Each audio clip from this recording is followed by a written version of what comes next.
high to left.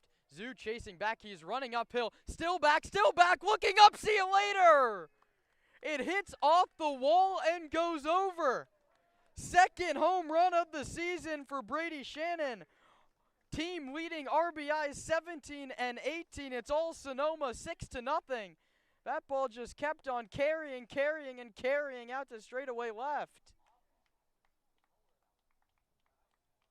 Don't make mistakes. 3-1 to Brady Shannon.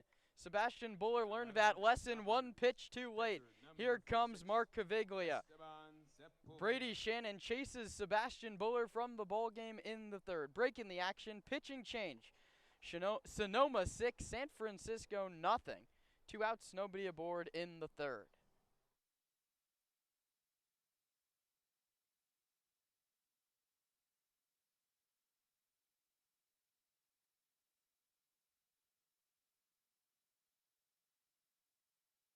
Hey, Stomper fans, if you're looking for roof services, look no than Crandall Roofing. Crandall's dedicated team of professionals guarantees excellence. From roof repairs to installations, Crandall delivers top-notch solutions with unmatched value. One of the reasons Crandall Roofing stands out is Crandall Roofing uses only Class A fire-rated materials, and Crandall Roofing is certified by the manufacturer to extend warranties up to 50 years. Not only that, but Crandall Roofing's simple pricing plan ensures absolute transparency. Hey, with straightforward rates and no hidden fees, Crandall Roofing makes roofing solutions easy. Visit their website at crandallroofing.com or call 707 586 2500. Let your next roof be your last roof. Crandall Roofing, Diamond certified and proud partners with the Sonoma Stompers.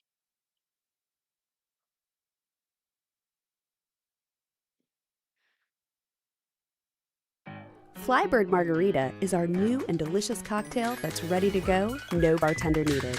Flybird Margarita is crafted in Mexico with 100% Mexican agave.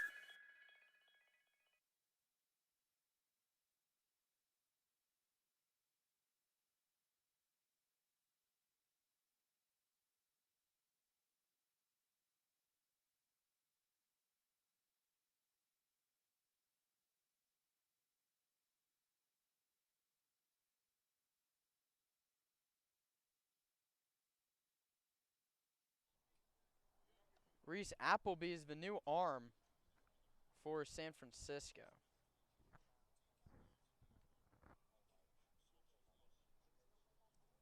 We'll give you what we have on him after he pitches to Sepulveda, and it misses now. 2 balls and no strikes the count to Sepulveda, who singled to break a 2 for 21 last time up.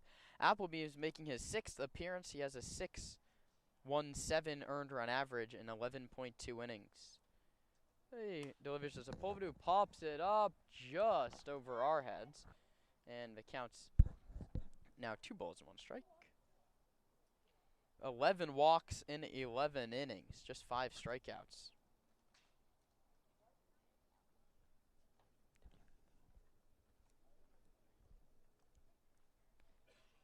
That one misses low and outside. The count's now 3 balls and 1 strike.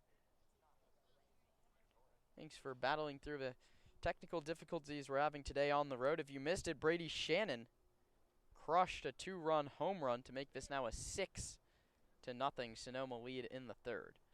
The pitch to Sepulveda misses ball 4.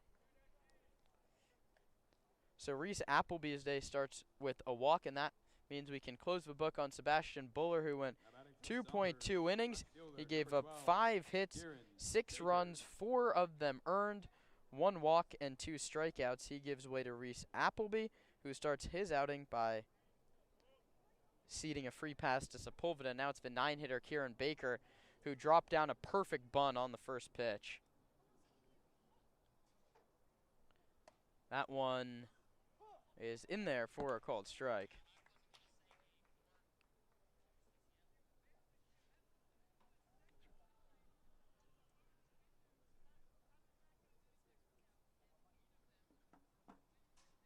Well, pitch is high and tight, and Kieran Baker's hit by the pitch. It's the 84th time a Sonoma Stomper has been hit this season.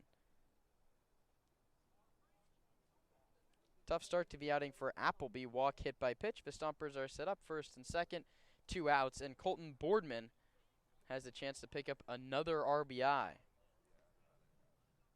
And Appleby starts his ball game with two things that Sebastian Bullard did none of. Didn't give up a free pass to the Stompers, which is usually a good way to pitch against Sonoma. However, he gave up 6 runs on 5 hits through just 2 2/3. Brings up Colton Boardman. Walked, stole a base, and scored in the first. Bounced out, but drove in a run in the second. He takes outside, says Harvey Maxey.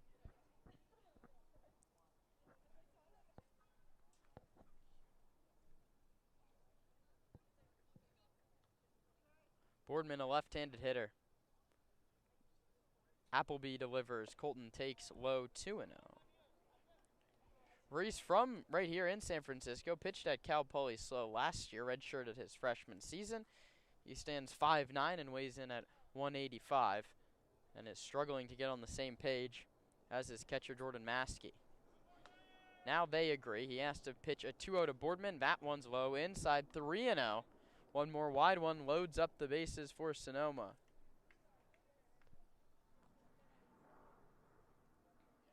There was 2 outs and Libby at second base. Since then, error, home run, walk, hit by pitch. 3-0 to Boardman. Takes a called strike. That was not a heater, so you're not swinging 3-0. Goodness, a 3-0 wrinkle. What's happened to baseball these days? 4 or 5 of them we've now seen from the Seagulls staff. 2 on, 2 out. 3-1 pitch to Colton Boardman. Inside, ball 4. And now Max Handren will be the 9th Stomper to bat. He ended last inning by striking out swinging against Buller. Now he's going to face Appleby, but first a meeting on the mound. Let's recap this ball game for you. This man, Max Handren, started the Stomper scoring with an RBI double in the first. McCann Libby tacked on a sac fly to make it 2-0.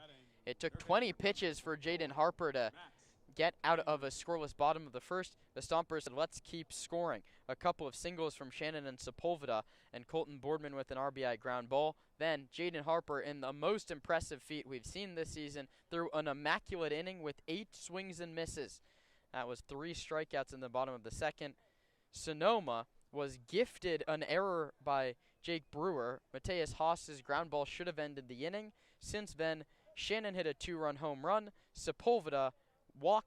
Baker was hit by a pitch, and Boardman walked. Bases loaded, 2 outs. Max Handren takes the first pitch to deep right field. If it stays fair, it's gone, and it does. Grand slam, Max Handren. It's a 10 spot for the Stompers, and that's why you bring in Handren. The Bats are having a whole lot of fun down here in the Bay. Ambush. Max Handren, first pitch grand slam.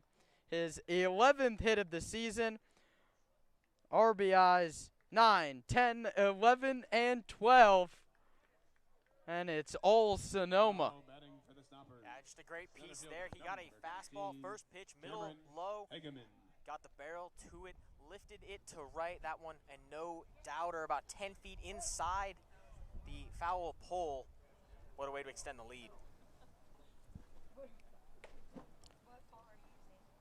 First pitch misses to Handren. Shepler hit an out-of-league grand slam on the 4th of July, but this one counts in league action, and Sonoma's putting a drubbing on San Francisco.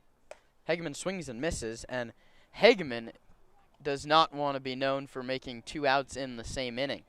He struck out to lead off this inning against Sebastian Buller. Of note, all runs scored this inning have been unearned. The pitch misses inside, because the inning technically should have ended on just 4 batters, but Jake Brewer made a throwing error.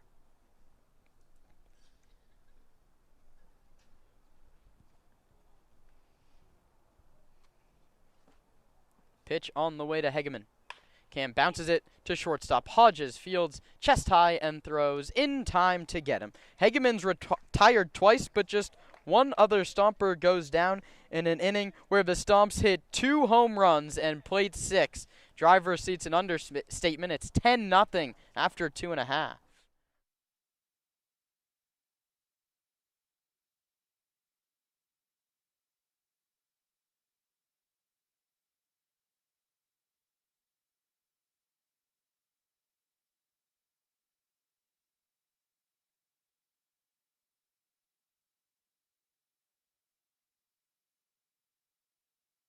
Local expertise worldwide. Sotheby's International Realty is well known for their exceptional real estate agents that distinguish themselves in communities all over the world. To learn more about real estate in Napa, Sonoma, San Francisco, and the rest of the Bay Area, or around the globe, contact Sotheby's International Realty Wine Country Brokerage at 707-935-2288. That's 707-935-2288. Sotheby's International Realty.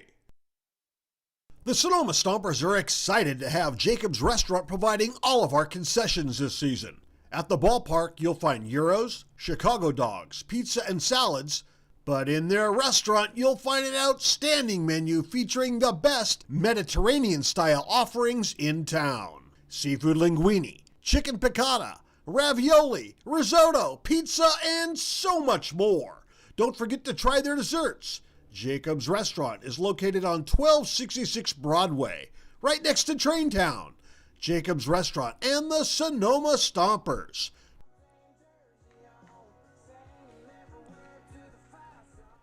Mark Zoo, Jordan Maskey, and then Josh Hansen in the game that's gotten out of hand in a hurry.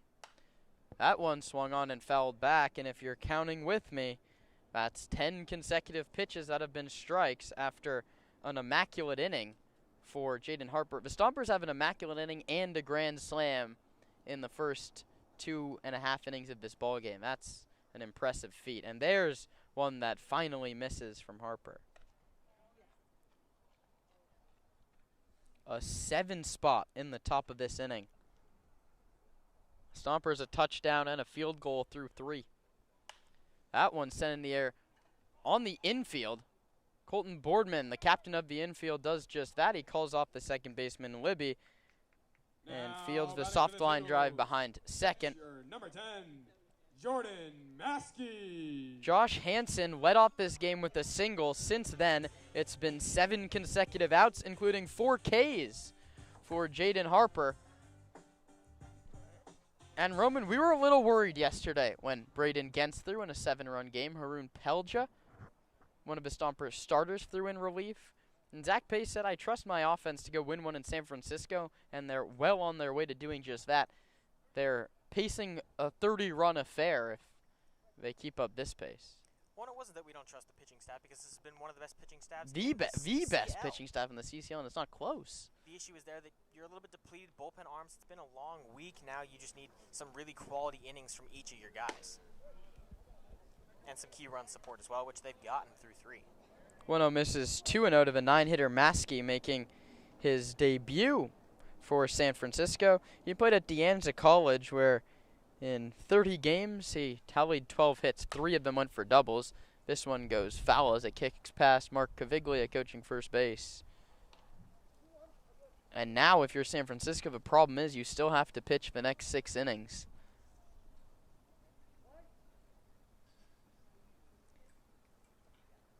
Sonoma 10, San Francisco 0. The count's 2-2 on Jordan Maskey, the 9-hitter. The bases are empty with 1 out for the home Seagulls.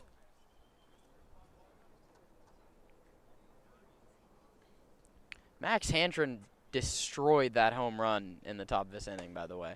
That 2-2 misses high, 3-2. Lefty swing. Reese Applebead coming to this game, gone walk, hit by pitch, walk. Handren liked the first pitch he saw and pulled it right down the right field line.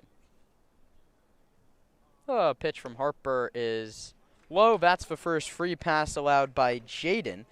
And you've just thrown an immaculate inning. You have to sit for 20 minutes and see your offense put up 7 runs. He loves the run support, but have to go back and find it.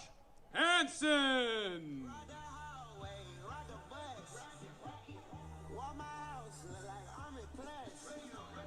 Josh Hansen now digs in from the right side. We've had a lot of lopsided affairs between these two teams already this season. A pitch. Hansen takes a called strike. The first time these two teams met, it was 9-0 victory for the Seagulls, but 2 times after that, Stompers won 14-3 and 14-0. After a 6-4 game on Thursday, it's going to look a lot more like those lopsided scorelines tonight. 10-0 Sonoma last of the third. Fastball called strike by Maxey. It's 0-2 now to the leadoff man, Josh Hansen.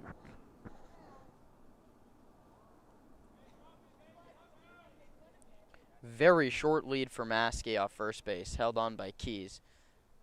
Barely one step off of the bag. Hansen takes a fastball high and tight. 41 pitches for Jaden Harper. They offer a check swing, appeal down to third. Matt Bola says no swing. So Hansen battled it back to a 2-2 count. The Seagulls looking to do anything to claw their way back in this ball game. But the mountain doesn't get a lot steeper than this. Sonoma on top by 10. Jaden Harper comes home. Josh Hansen bounces it to the right side. Trent Keys gloves it. He wheels and throws to second base. Boardman stays on the bag. Gustavo Cordova punches at second base. Now batting for the Colton Seagulls, Boardman played like a shortstop first baseman there 13, on a force play Jalen and went into a full Hodges. stretch. But something we saw there, that was a very good play by Trent Keys, who fielded it, did a spin move, wanted to throw to first base. Harper wasn't covering, went to second base, and just got Maskey. So it's a 1-6 fielder's choice. That's how Hansen reaches first for the second time today. And that brings up Jalen Hodges, who popped out to the center fielder Hegeman. Hit a ball directly at Cam out in center. The 0-1 from Harper is lined foul down the right field line, and oh, goodness, almost hit some fans walking down there, the right field line. There's a whole lot going on here at San Bruno City Park right now.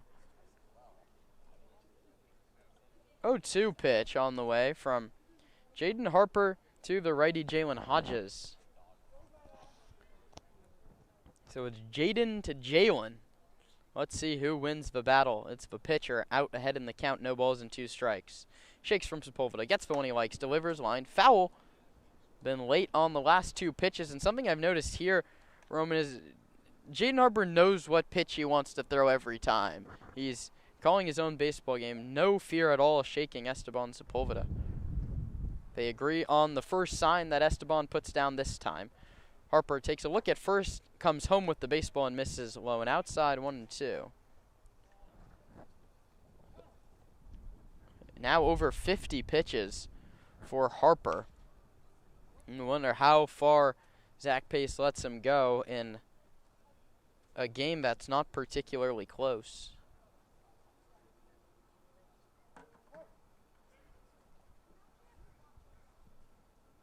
Harper pitches. Hodges bounces it to the shortstop. Boardman fields the high hop in one motion, throws to first, dug out by Trent Keys. Nice play on both ends by the Stomper infield. We move to inning number 4. Roman Raffelli takes over the play-by-play duties. The Stompers look to keep the offense rolling. They lead the Seagulls 10-0.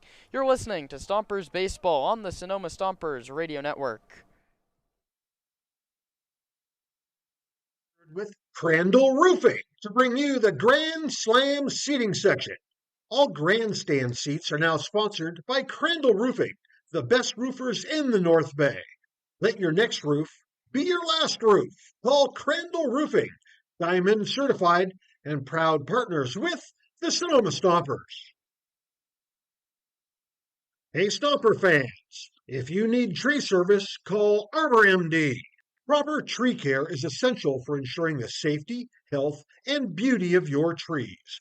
Arbor MD's tree knowledge and expertise protects your property and enhances its value while also contributing to environmental sustainability and long-term tree health.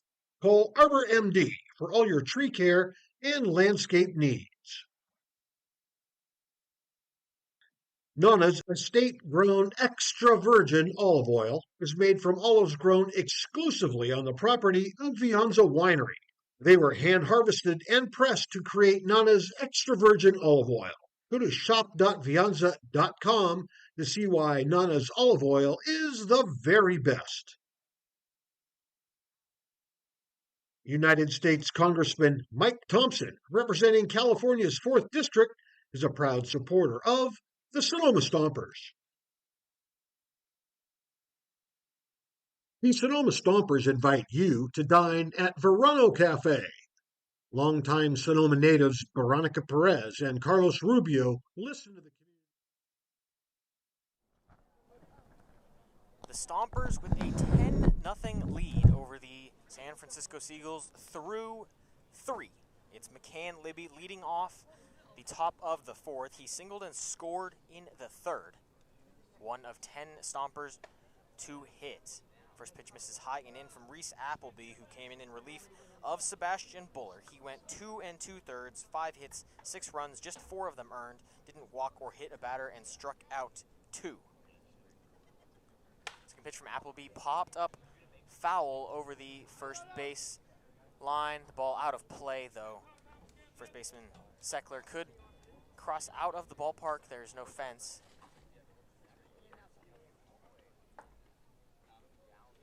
Now 1-1 to McCann Libby, the Frisco, Texas native, to Lone Star High School down in Frisco. He's headed to Louisiana Tech this fall, played a couple seasons with the Navarro Bulldogs. This one bounces in the dirt, not blocked by Maskey, kicks up the fence behind home plate.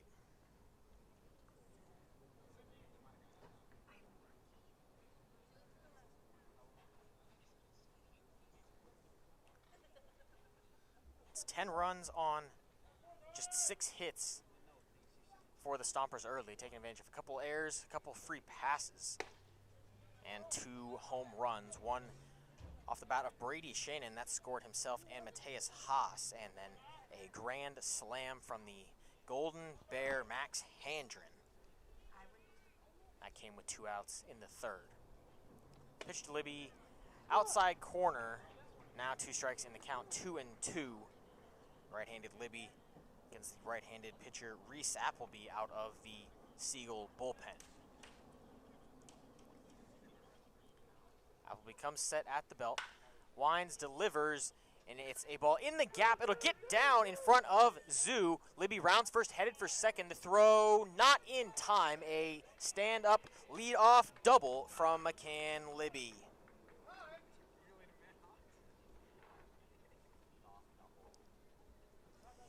Great piece of hitting there. We've seen now 4 hits into that left center gap. Now batting number 25. Mark Zoo has had a tough time in left. Stompers driving the ball here in the Bay. It brings up Trent Keys, who reached on an error in the 1st and grounded out in the 3rd. Just one of 2 Stompers to record an out in the 3rd. The other 2 came from Cam Hegeman. Libby leads off second. The first pitch to Keys behind him, and it hit him.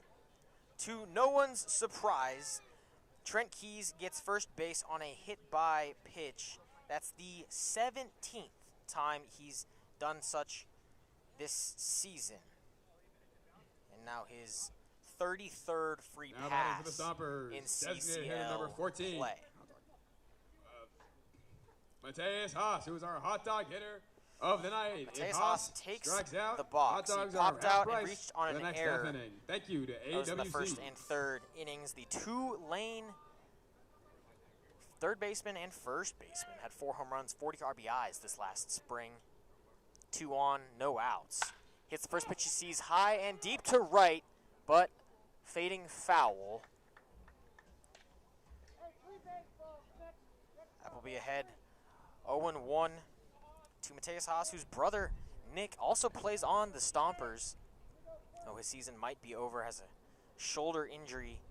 Haas pitches out of the pen, has had a great season for the Stompers, but his future is questionable with the team. The 0-1 cut on and missed. 0-2 to Mateus Haas.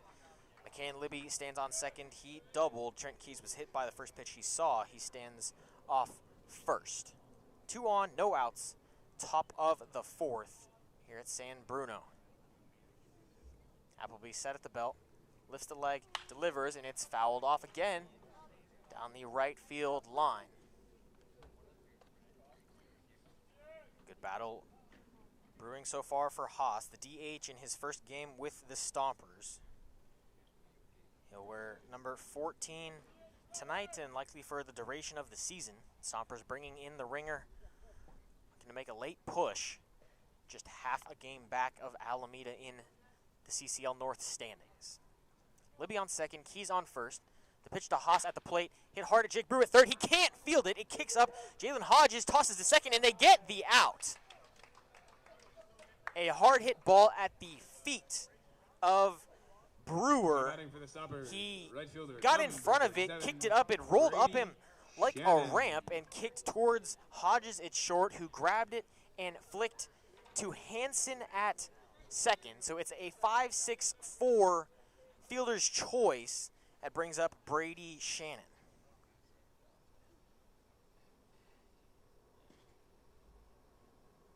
So that puts out Trent Keys at second.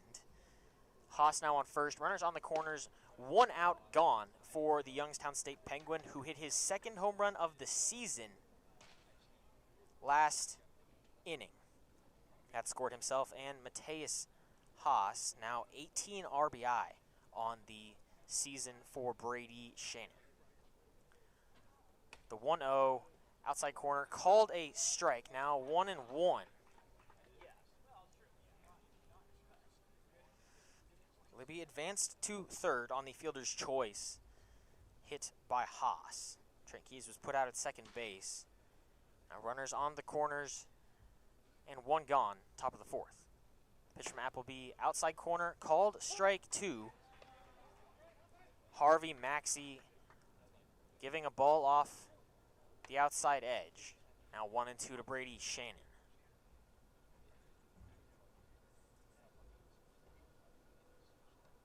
Appleby set, takes a look to first, delivers home, fouled back. Brady Shannon on time, but under the off speed from Appleby.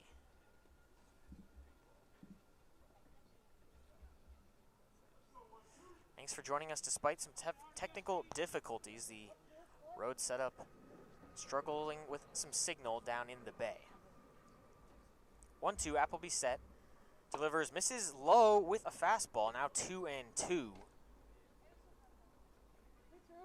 Shannon, the only Stomper who hasn't faced Appleby to this point. This is first AB. Sepulveda walked the first batter that Appleby saw in the third.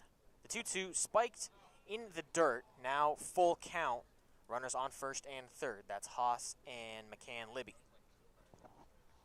Just 1 gone in the inning. The Stompers hit 10 in the third. Now on their 4th in the 4th. Appleby gets the sign from Maskey. Set, takes a pause, Haas goes. This one popped back high and foul just behind home plate. And a great battle after Shannon was down 1 ball and 2 strikes. Now awaits his second payoff pitch. Stompers beat the Alameda Merchants at home last night. That was a 9-2 victory after a great start from Nick Santavanez, followed by a great bullpen effort and consistent offense. Haas goes again to 3-2, hit high on a line, deep to left, but slicing foul. Shannon well ahead of the off speed there, but boy did he find a barrel. Great AB put together by Brady Shannon. Leads the team in strikeouts with 31, but looking to avoid his 32nd here. Appleby set. Delivers outside and high. Ball 4 to Brady Shannon. It loads the bases in what was a masterclass of an AB by Brady Shannon. He got down 1 ball and 2 strikes early. Saw a couple pitches low, a pitch outside, fouled off 3 or 4, and worked a lengthy walk. Now the bases loaded for Esteban Sepulveda, doing the catching for the Stompers. He walked in the third, singled in the second. First pitch cut on and missed high.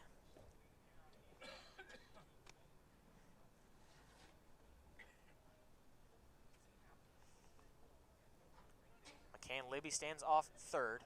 He doubled. Mateus Haas off second. He reached on a 5-6-4 fielder's choice, and Brady Shannon walked. He stands off first.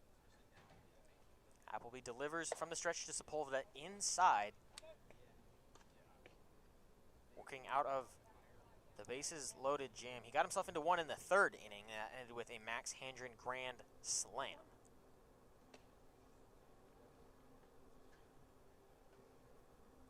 Appleby comes set, takes a pause, delivers outside.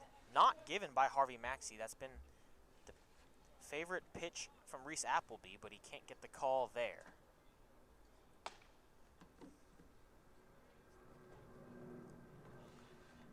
(10-0) Stompers looking to add here. Bases loaded, 1 out. The pitch to Sepulveda misses inside. Now 2-1.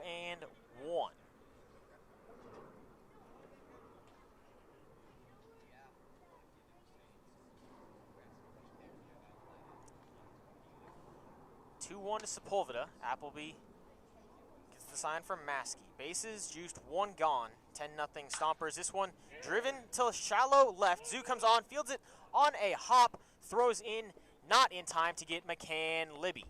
Sepulveda drives a single to left and extends the Stomper lead 11-0 through 3 1/3.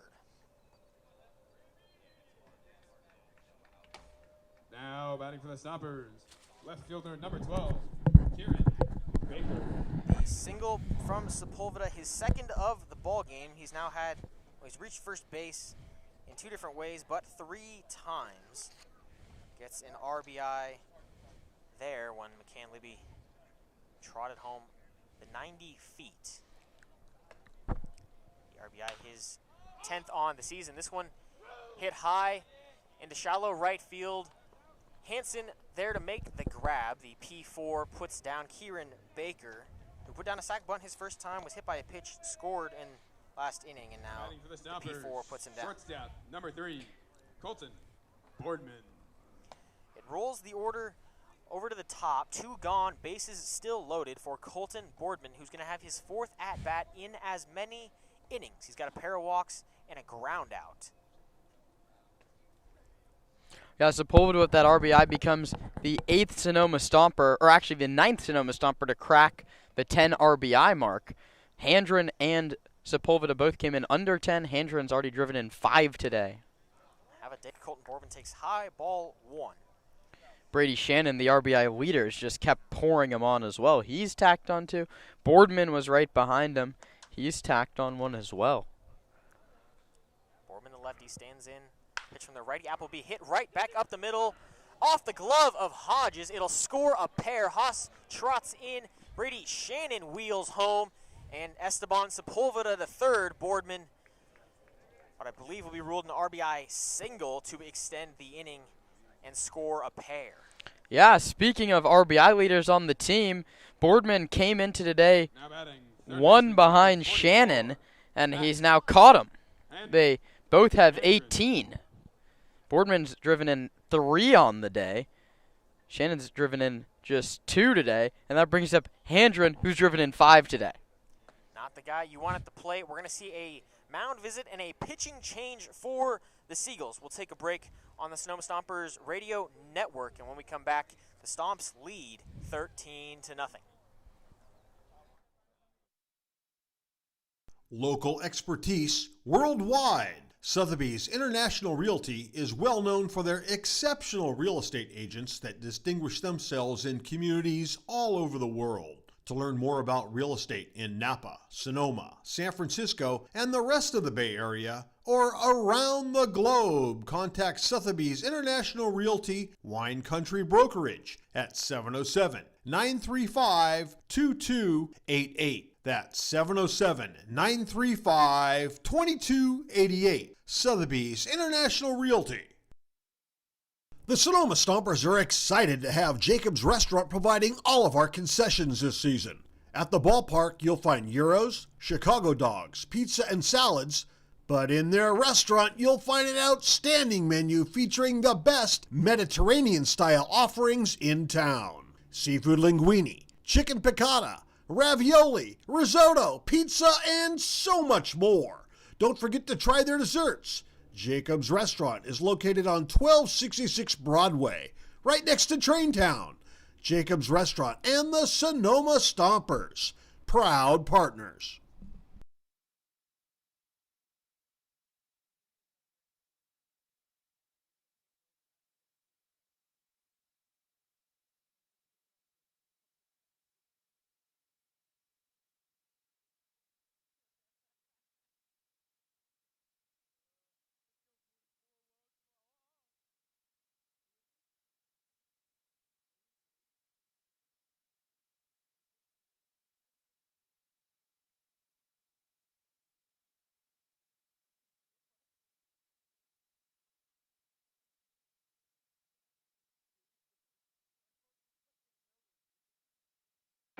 Flybird Margarita is our new and delicious cocktail that's ready to go, no bartender needed.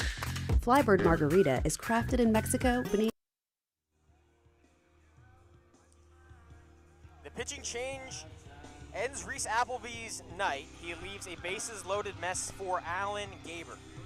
Yeah, Gaber, 22 years of age. He's a righty from Las Vegas, Nevada. He started the CCL summer for the Menlo Park Legends. He got into just one game. He gave up 3 earned runs in his one game for Menlo Park. That was just 1/3 of an inning. He's making his 3rd appearance for San Francisco, 5 innings pitched, and 4 earned runs. He inherits a spot of a mess. So bases loaded to Max Hendren. First pitch, fastball misses high and up. 8 walks over 5 1/3, and that's a real tough position to put a guy with command issues into a spot where you can't.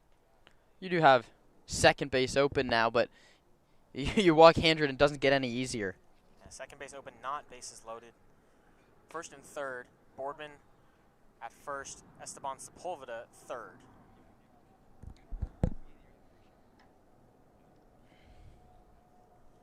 Thanks for joining us on the Sonoma Stompers Radio Network. Alan Gaber faces Max Hendren, 2 on and 2 out in the inning.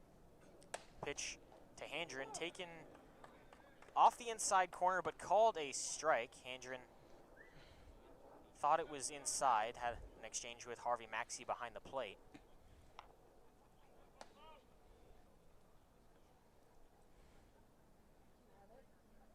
Brissett delivers. This one spiked in front of the plate. Boardman moves first to second. Sepulveda stays put at third. A shallow backstop behind the catcher, Mask. This is a second consecutive inning where the Stompers have batted around. It's a mess of a scorebook, but one that Stomper fans wouldn't complain about. 13-0. The pitch to Hendren, cut on and missed. Now 2-2 to the Berkeley Bear. He's halfway to a cycle, a double and a home run in this ballgame. Those sandwich a strikeout in the second. That ended the inning. The 2-2 from Gaber, fouled back. Yeah, speaking of cycles, Nico Horner in the Sunday Night Baseball game going on right now, he's a homer away from the cycle. He went to Stanford. Hendren went to Cal. Both ends of the tree rivalry cycle. CCL, MLB, I mean, same, close enough to me. There's a rivalry between those two leagues. We're talking about Sunday Night Baseball competing for the viewership. Stompers Radio Network's winning. The 2-2 taken for strike 3. Handren did not love the call, but he's put down on a backwards K. The Stompers score 3 in the inning. A pitching change is made. Alan Gaber ends it. We'll head to the bottom of the 4th here on the Sonoma Stompers Radio Network. Local expertise worldwide. Sotheby's International Realty is well known for their exceptional real estate agents that distinguish themselves in communities all over the world. To learn more about real estate in Napa, Sonoma, San Francisco, and the rest of the Bay Area, or around the globe, contact Sotheby's International Realty Wine Country Brokerage at 707-935-2288. That's 707-935-2288. Sotheby's International Realty. The Sonoma Stompers are excited to have Jacob's Restaurant providing all of our concessions this season. At the ballpark, you'll find gyros, Chicago dogs, pizza, and salads.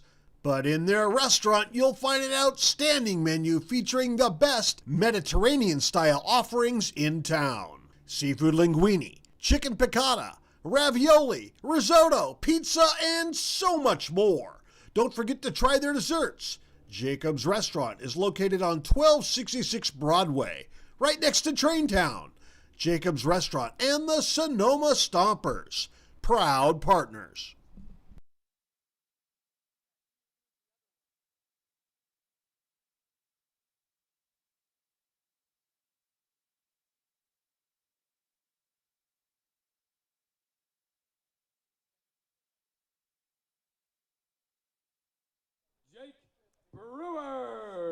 Jake Brewer leads off the bottom of the 4th, and the top half was very kind to the Stompers. They tack on an additional 3 runs.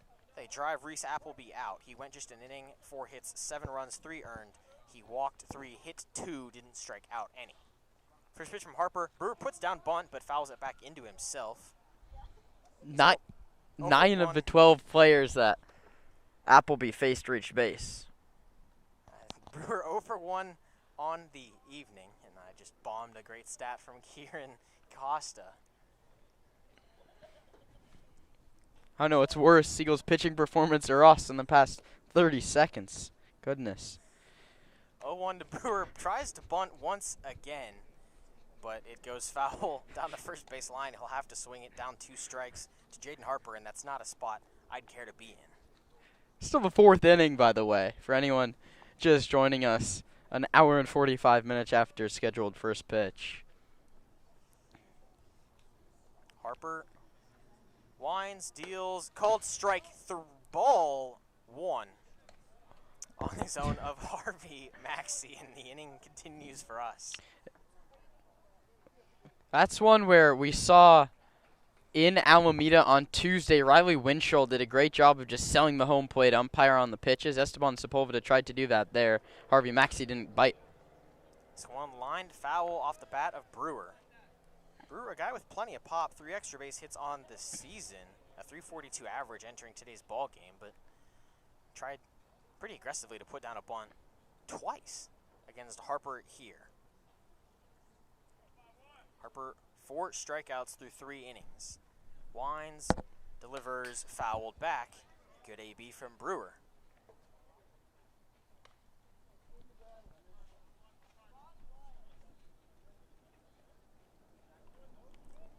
Just 1 hit through 3 for Jaden Harper. The pitch skips into Brewer.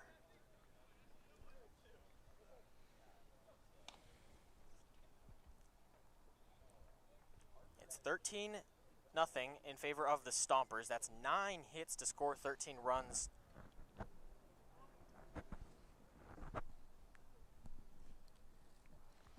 Harper back on the mound, gets set, delivers, driven to right. Coming on to make the catch is Shannon. He secures it, 1 up, 1 down in the 4th. And it brings up Mac Galvin, who grounded out for the Seagulls. to McCann Center fielder Libby. number 26, That Matt was to end Galvin. the first inning.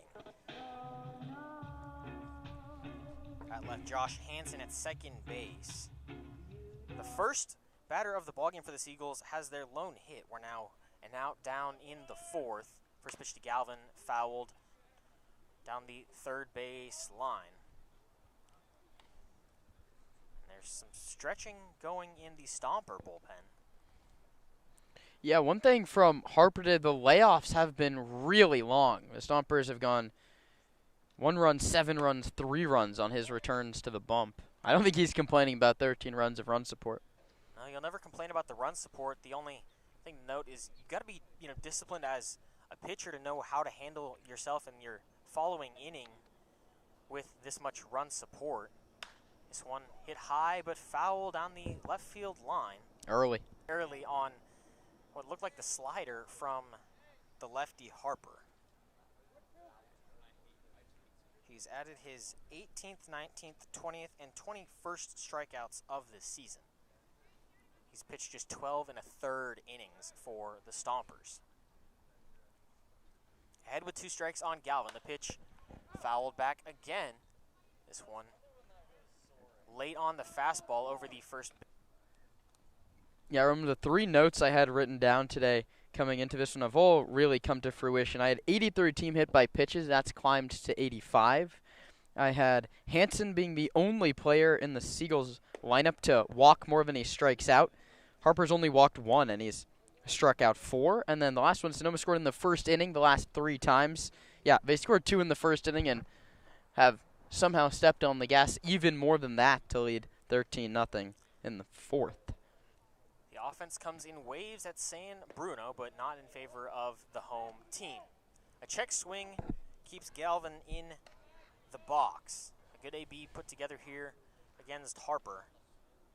It looks like the Stompers warming several guys, not just pitchers, likely bringing in a new set with the game where it's at. Pitch to Galvin, inside, called strike 3. Sepulveda tosses it around. A good battle from Galvin, but it's his 17th strikeout of the season. First baseman number 51, Justin Seckler.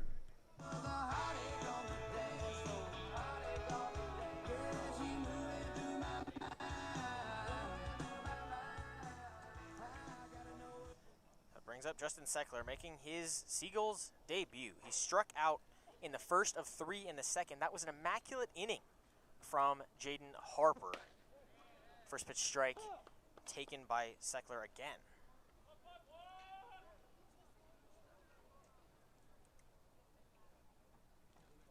Seckler from the right, Harper from the left. He pitches, cut on and foul tipped into the glove, now 0-2.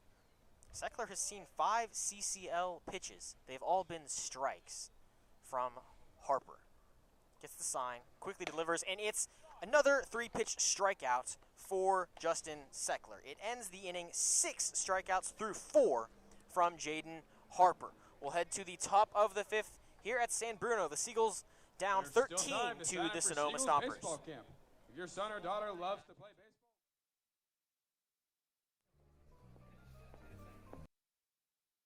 Hey, Stomper fans, if you're looking for roof services, look no further than Crandall Roofing. Crandall's dedicated team of professionals guarantees excellence. From roof repairs to installations, Crandall delivers top-notch solutions with unmatched value. One of the reasons Crandall Roofing stands out is Crandall Roofing uses only Class A fire-rated materials, and Crandall Roofing is certified by the manufacturer to extend warranties up to 50 years. Not only that, but Crandall Roofing's simple pricing plan ensures absolute transparency. Hey, with straightforward rates and no hidden fees, Crandall Roofing makes roofing solutions easy. Visit their website at crandallroofing.com or call 707-586-2500. Let your next roof be your last roof. Crandall Roofing, Diamond certified and proud partners with the Sonoma Stompers.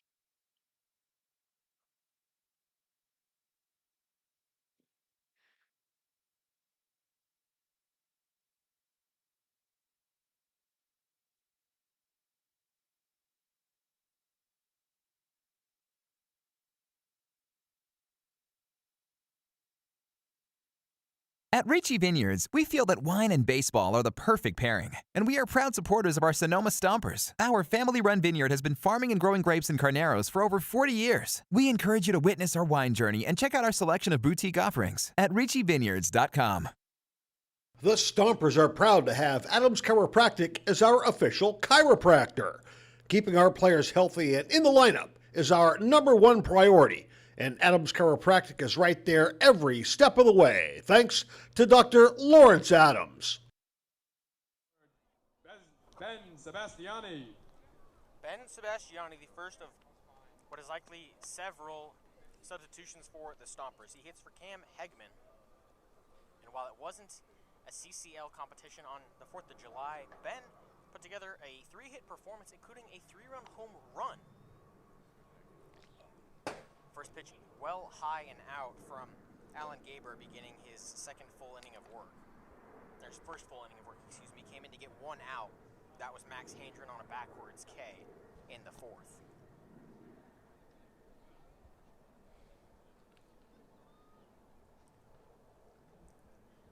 Gaber gets the sign, winds, delivers, misses out again, 2-0 to Ben Sebastiani.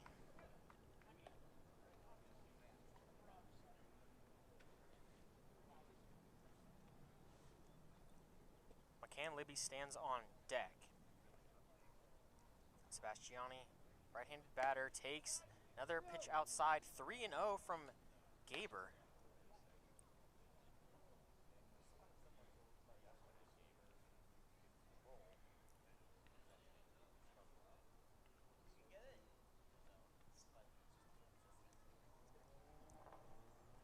The 3-0 to Sebastiani, misses outside, 4-pitch walk to lead off the inning. And Gaber struggling to locate the strike zone. Yeah, Ben Sebastiani got the start in yesterday's game.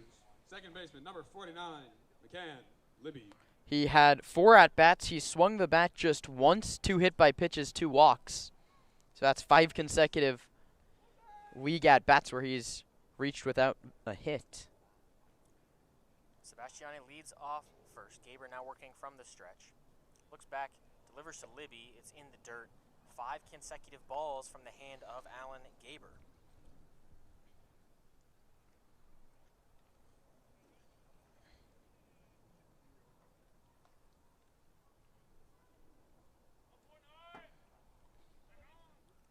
The 1-0 to Libby misses high. Now 6 consecutive balls from Alan Gaber.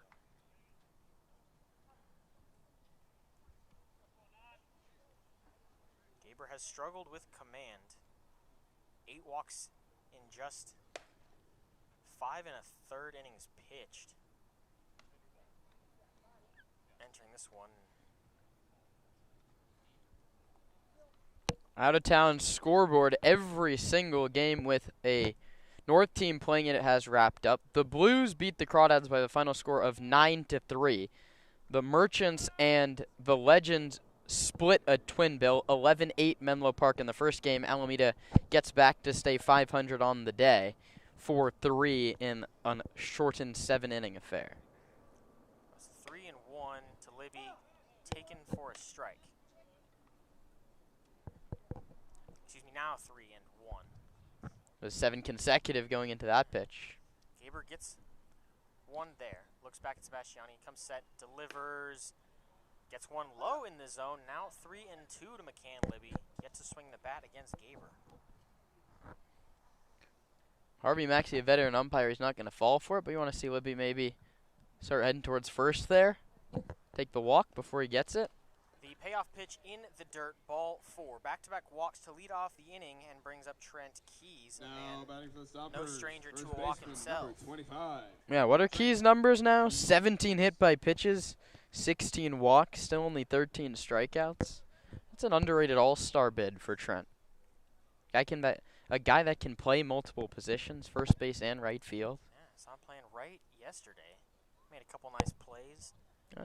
San Joaquin Delta got a good one in this. Lefty hitter that has a lot of power if he gets into the baseball. First pitch he sees, cuts on and misses.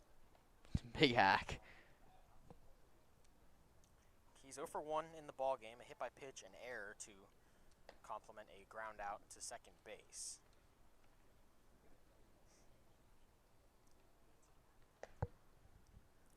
The 0-1 lined just fouled on the right field line. He's one of just 2 Stomper starters to get to score in this one. The other one was Cam Hegeman, who's now been replaced by Ben Sebastiani. So 3 Stompers in the ball game who haven't scored. It's Keys, Sebastiani, who stands on second base, and Cam Hegeman, who's exited the ball game. Sebastiani on second, he walked. McCann Libby on first, he walked. No outs, 13-0 Stompers. Gabe Brissett delivers inside to Trent Keys, now 1-2. Yeah, Key's a guy that works a lot of quality at-bats, has a very good approach when he gets down in the count 0-2, works to protect the plate, and a lot of that time he can work that all the way back to a walk or get one he likes and send it to a gap. The left fielder Zoo is way off the line. A lot of space in the left field gap between Zoo and the line, and a lot between the center fielder Galvin and Zoo in left center. Yeah, Hodges is also playing right up the middle. Any ball that goes to the left side of the diamond, I would say, is a 90% chance of being a hit. The 1-2 to Keys, fouled back. On time with the fastball, but missed under it.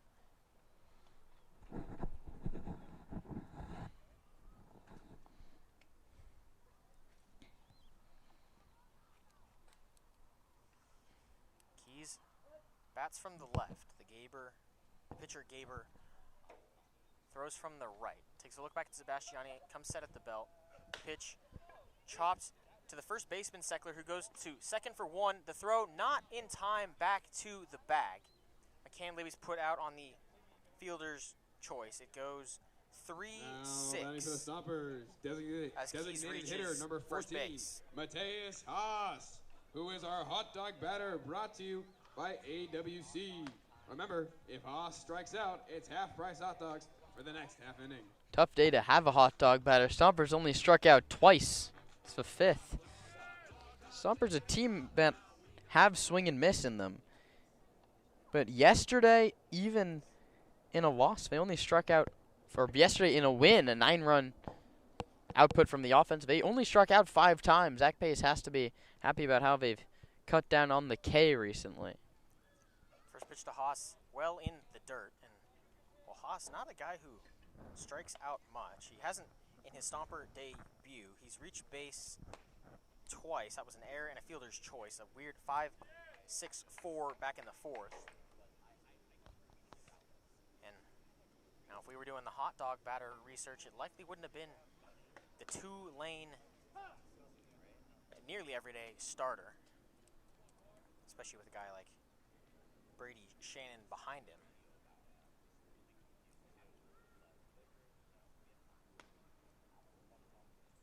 It's 1-1 to Haas. Runners on the corners, Sebastiani and Keys. 1 out in the inning. Pitch, swing not checked, now 1-2. Haas was fooled there. Fooled badly. Slider in the dirt, and that's one. It's your first game action since the end of the 2-lane season. He's been down in Florida training, still swinging every day, getting those at-bats, but it's really nothing like game action. And sometimes those are things that'll come with time, picking up that slider, which he clearly did well if you look at the 2-lane numbers. The 1-2 fouled back. A good battle there. It's been a slider that Gaber hasn't located much through the beginning of his outing, but doing a good job here ahead of Haas.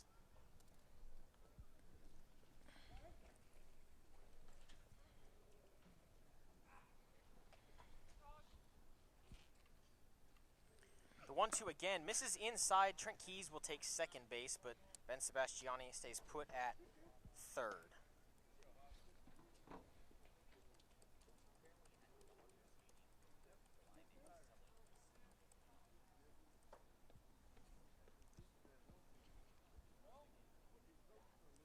Two and two, Haas at the plate.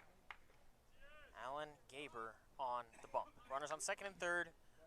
1 out in the inning. The Stompers lead 13-0. The pitch misses high and out. Now a full count in a great battle. Great discipline at the plate from Mateus Haas.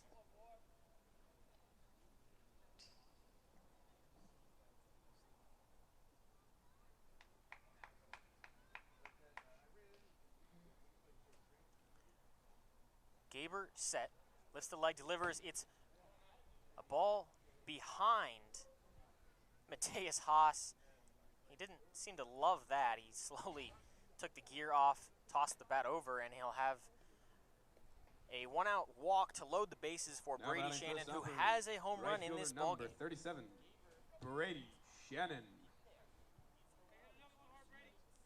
The third walk of the inning brings up Brady Shannon, who has reached base all 3 times. He's 2 for 2 with a single, a home run, and a walk. He's scored all 3 times he's taken the box.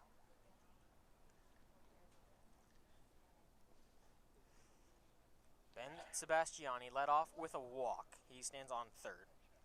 Trent Keys grounded into a fielder's choice. He stands on second, and Mateus Haas walked. He's on first. First pitch to Brady Shannon, called strike, fastball inside corner.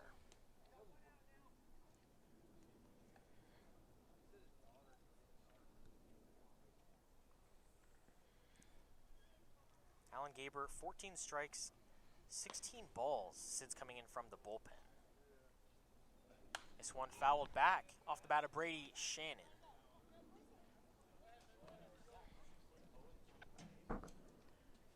Now 0-2 to Shannon. Yeah, with this Haas addition to the roster, I've been doing some research on MLB teams to have 2 sets of brothers playing on the team at the same time. The Stompers have Kyle and Ryan Seo, and now Nick and Mateus Haas. The one I found was the 1998 Reds, Barry and Stephen Larkin, along with Brett and Aaron Boone. The 0-2 hit hard up the middle, past the diving Hansen. He can't make the grab, and this ball is going to roll all the way through to the softball field here at San Bruno. Shannon turns second, heads for third. He's in, standing up.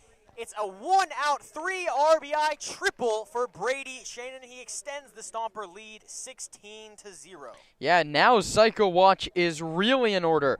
Brady Shannon a single, a home run, and a triple. He's done 2 of the hardest ones. It's now a 5 RBI day. A 16-0 game. They've scored in all 5 innings. That's Shannon's 3rd triple of the season. A double, 3 triples, and 2 home runs. How about that, Brady Shannon? And he regains the Stomper team RBI lead right back from Colton Boardman. Brings up Esteban Sepulveda, the catcher of the evening for the Stompers. And that ball from Shannon was just out of the glove's reach of Hansen. He gave a dive, a jump into the air. It was about a foot over the glove and just hit the grass and rolled and rolled and rolled. The ball scorched off the barrel of the Youngstown State Penguin. Pitch misses outside and low to Sepulveda, now 2-0. The Stompers continuing to pour it on. 16 runs, 10 hits tonight against the Seagulls. Oh, and it's just the 5th inning.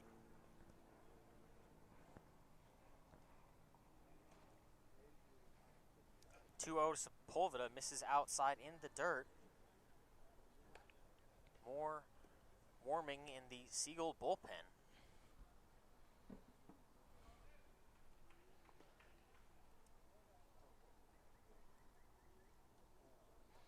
The Seagulls already have a 24-0 loss on the ledger. That was here at San Bruno Park on June 10th to the hands of the Crawdads. Stompers are 2/3 of the way there. The 3-1 inside corner called strike to Sepulveda. And not to go back to the Haas's again, but brothers on the team, they also have a sister, Elena. Maybe we'll get her to Yeah, throw out a I first know. pitch at Arnold, have the whole family involved. 3-1 outside ball 4 to Sepulveda, the 4th walk in the inning. Mark Caviglia is heading back out there. It's been a tough inning for Alan Gaber. He came in and got 1 out in the 4th. That was Max Handren on a looking strikeout. And then walk, fielder's choice, walk, followed by a Brady Shannon bases loaded triple and then a walk to Esteban Sepulveda. Harvey Maxey not having too much of this meeting. He's already out on his way to break it up, and I think it's just going to be a pat on the back from Mark Caviglia. He's not going to take the baseball. Yeah, so the whole infield out there, but no pitching change made.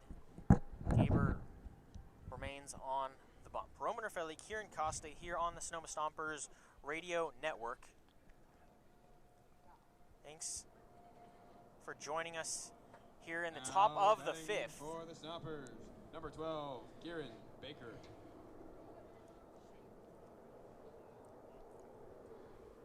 Kieran Baker takes the box, hitting in the 9-hole, playing left field for the Stompers today. He put down a sac bunt in the second. He was hit by a pitch in the third, and he popped out to the second baseman Hansen in the fourth. His fourth at-bat in as many innings.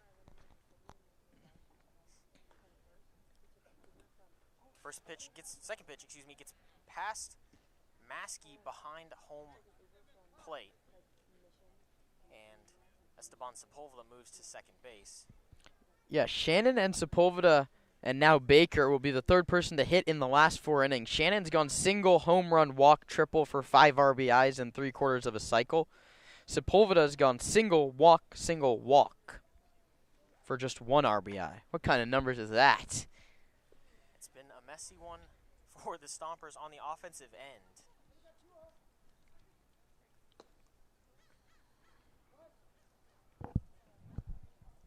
Now, 1-1 to Kieran Baker.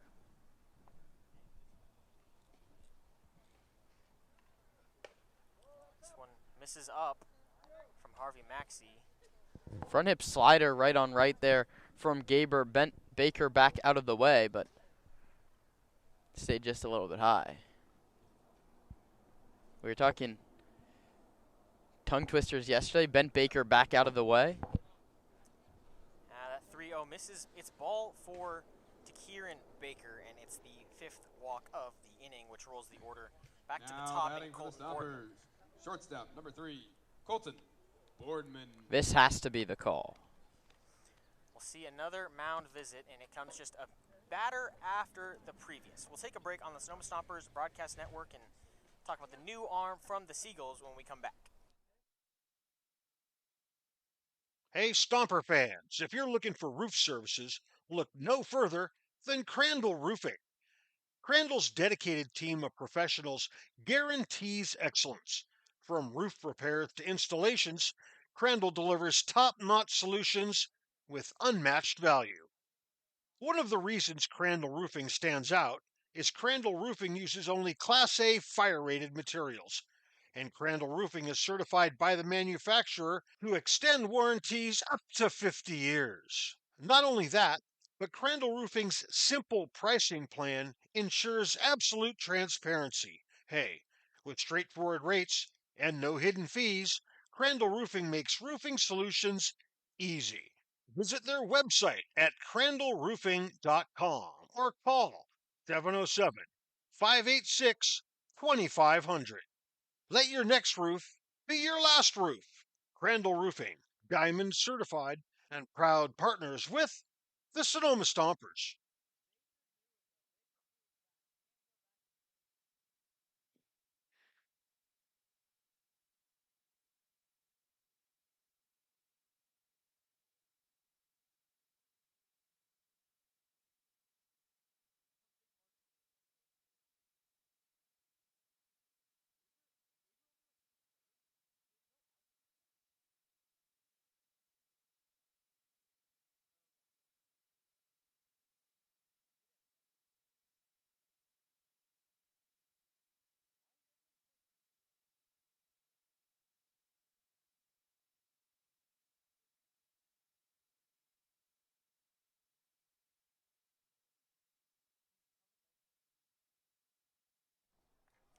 Thanks for joining us on the Sonoma Stompers Radio Network. Colton Boardman in to face Finn Whalen, who started Thursday's ball game against the Stompers.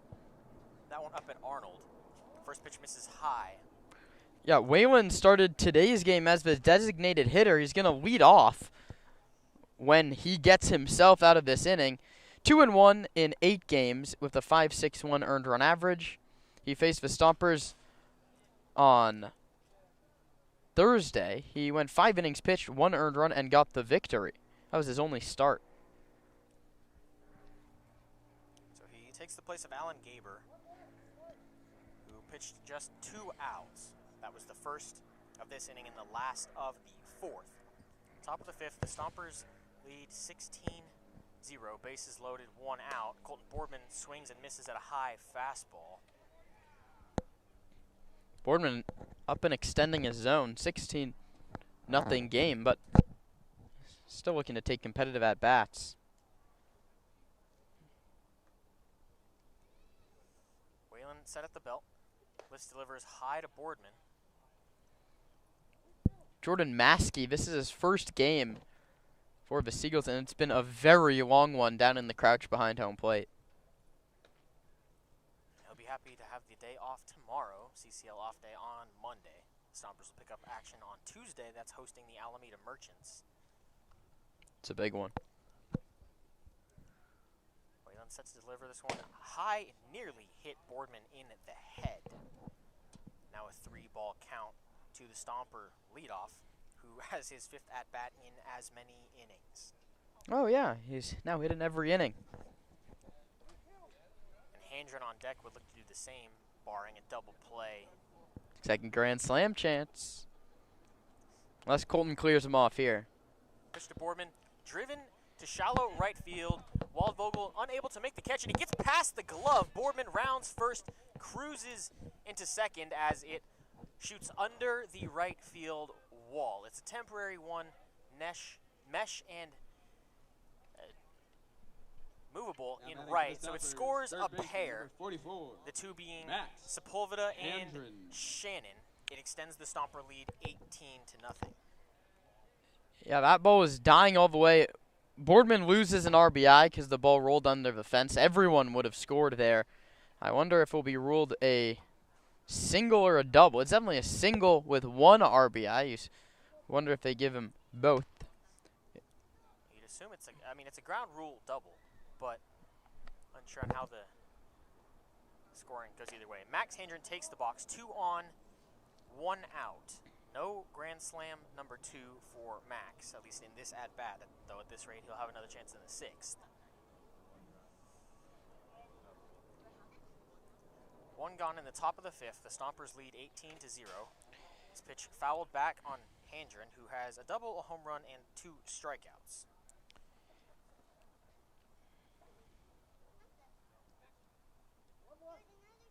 And Brady Shannon, talk about him 3/4 of the way to the cycle. He's also scored all 4 times this ball game. I think it's a single and an E9 is what they're going to rule it. The ball got down in front of Waldvogel, a called second strike on Max Handren. He doesn't like the call. He hasn't liked a call in every at-bat he's had so far. The ball got down in front of Derek Waldvogel and right. It took a weird hop, skipped over the glove, and then rolled through the fence. Pitch to Handren, fouled back. Kieran Baker stands on 3rd. Colton Boardman at 2nd. Yeah, but that didn't go in the book as any RBIs. We'll check on that one at this inning break.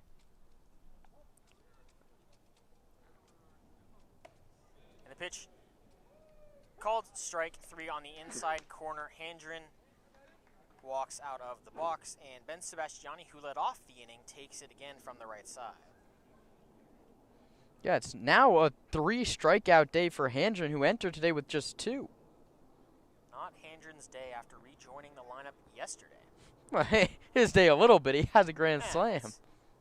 His day is very loose terms. Still 5 RBI and a pair of hits. First pitch to Sebastiani, called outside corner, strike 1 with a fastball.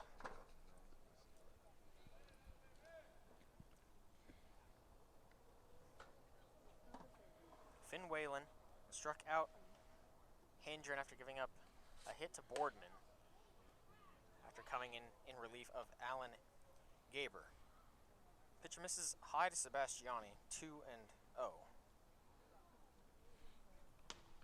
Excuse me, 1-1 the count. Sebastiani from the right, Whalen from the right.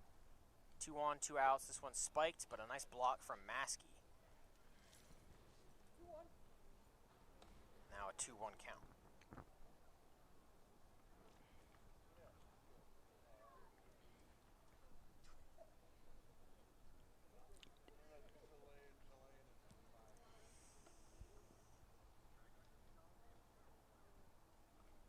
Wayland comes set, delivers low and out. Now 3-1 the count to Ben Sebastiani.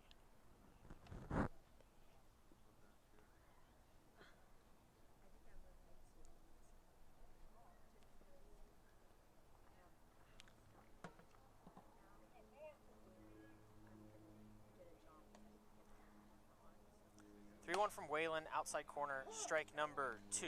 Ben Sebastiani doesn't lift the shoulder, and it's a payoff pitch incoming. Yeah, Stompers have hit around every inning, it feels like, except the second where they only got 1 run. 3-2 misses, ball 4. It's the 6th walk of the inning. The first for Wayland, the other 5 charged to Gaber.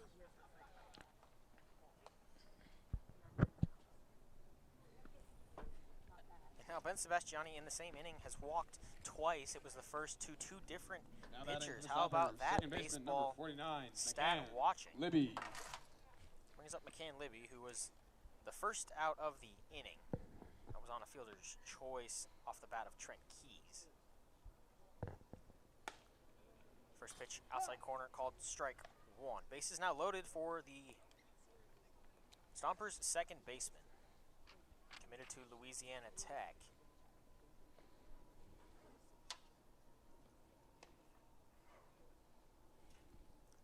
The 1-0 misses outside, now 1-1.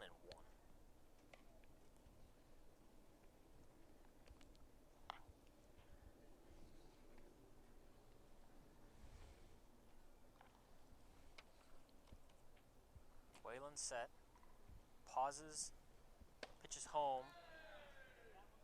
Off speed to Libby, cut on and missed. Now 1 ball and 2 strikes, with 2 outs in the top of the 5th. Sebastiani just 3 for 24 in CCL play. He has an RBI and a handful of walks.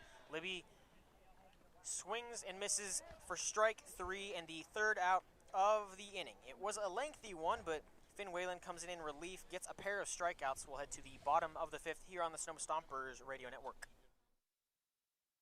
The Sonoma Stompers are grateful to have Bank of Marin as a returning sponsor. Bank of Marin's philosophy is banking built on trust and relationships. Bank of Marin's creative and customized solutions safely and confidently support your growth and success now and into the future. Whether you're a sole proprietor forging ahead with your first company or the CEO of a well-established corporation, Bank of Marin's local bankers will work side by side with you to help you reach your financial goals. Bank of Marin, the official financial institution of the Sonoma Stompers. At Ricci Vineyards, we feel that wine and baseball are the perfect pairing, and we are proud supporters of our Sonoma Stompers. Our family-run vineyard has been farming and growing grapes and carneros for over 40 years. We encourage you to witness our wine journey and check out our selection of boutique offerings at RicciVineyards.com. The Stompers are proud to have Adams Chiropractic as our official chiropractor. Keeping our players healthy and in the lineup is our #1 priority. And Adams Chiropractic is right there every step of the way, thanks to Dr. Lawrence Adams.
leads off the bottom of the 5th for the Seagulls. He recorded the final 2 outs of the top of the 5th as the pitcher.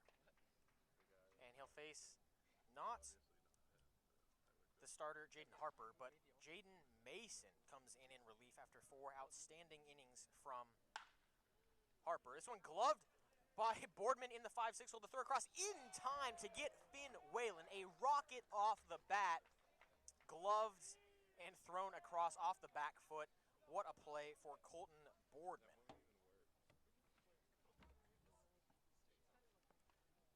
Put out 6-3, retires. Number Whalen. 36, Derek Waldvogel.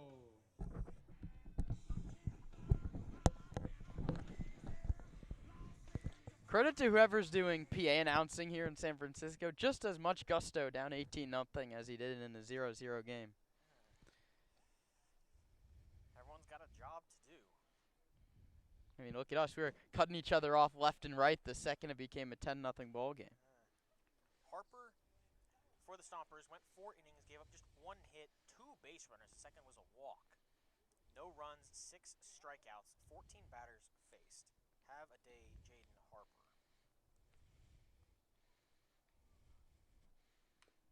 This one cut on, fouled back by Derek Waldvogel.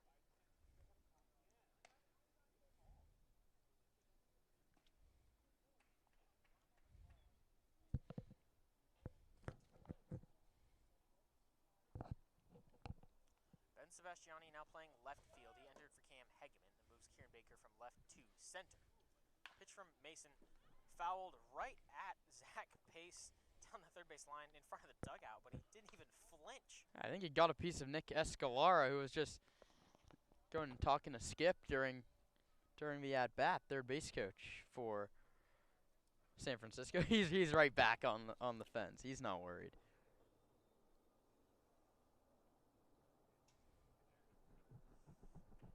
Pitch from Mason misses high and in. Now 2-2 the count. Waldvogel 0 for 1 with a strikeout. He was the third of the immaculate inning that Jaden Harper threw. That's going to be overshadowed by the fact that it's an 18-0 game. That's the most impressive thing a Stomper's done this season, was that immaculate inning. 8 swings and misses. Well, and we're watching Brady Shannon on the heels of a cycle in this one. Can you imagine a Stomper cycle and a Stomper immaculate inning in the same ball game? And a grand slam? I don't know. Baseball's been around for a long time, and there's 30 teams playing 162. That may have happened once. The 2-2 misses outside to Waldvogel. 3-2. This is when I miss our analytics team. Doesn't come with us on the road. They'd be on it. Certainly a reason to start. 3-2 from Mason, fouled back, and that'll be another payoff pitch to Derek Waldvogel. 13 hits on the season, a .236 average, 8 RBI, 8 walks.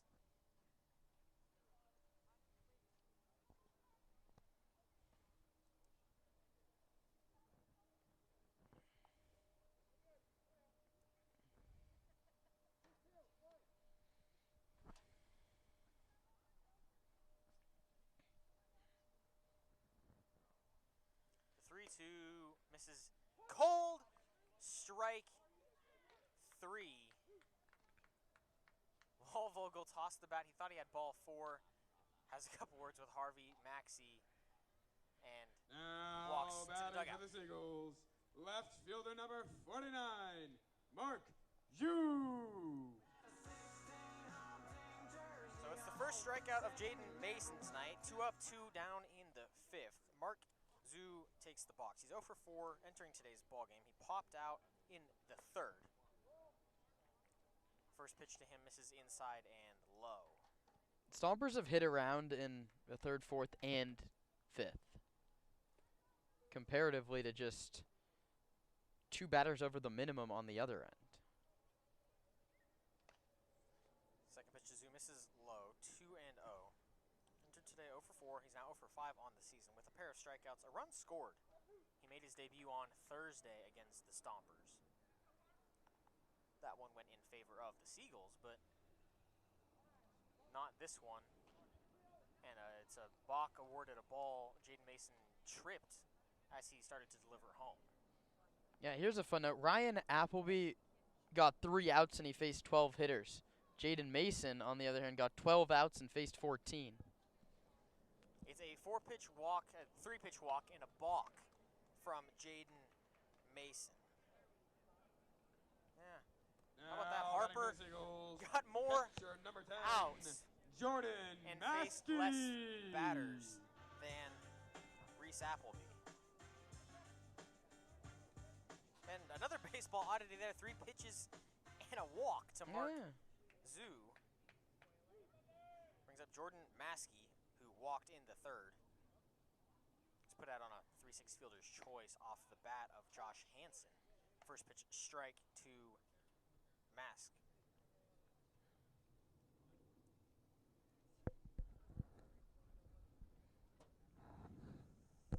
The 0-1. Driven into shallow right field, Brady Shannon comes on and makes the catch.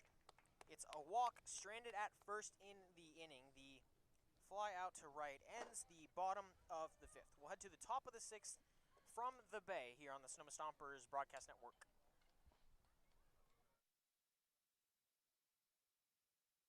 Crandall Roofing to bring you the Grand Slam seating section. All grandstand seats are now sponsored by Crandall Roofing, the best roofers in the North Bay. Let your next roof be your last roof. Call Crandall Roofing, Diamond certified and proud partners with the Sonoma Stompers. Hey, Stomper fans, if you need tree service, call Arbor MD. Proper tree care is essential for ensuring the safety, health, and beauty of your trees. Arbor MD's tree knowledge and expertise protects your property and enhances its value while also contributing to environmental sustainability and long-term tree health. Call Arbor MD for all your tree care and landscape needs. Nana's estate-grown extra virgin olive oil is made from olives grown exclusively on the property of Vianza Winery. They were hand-harvested and pressed to create Nana's extra virgin olive oil. Go to shop.vianza.com to see why Nana's olive oil is the very best. United States Congressman Mike Thompson, representing California's 4th District, is a proud supporter of the Sonoma Stompers. The Sonoma Stompers invite you to dine at Verano Cafe. Longtime Sonoma natives Veronica Perez and Carlos Rubio listened to the community's yearning for wholesome food and responded by opening a cozy diner nestled.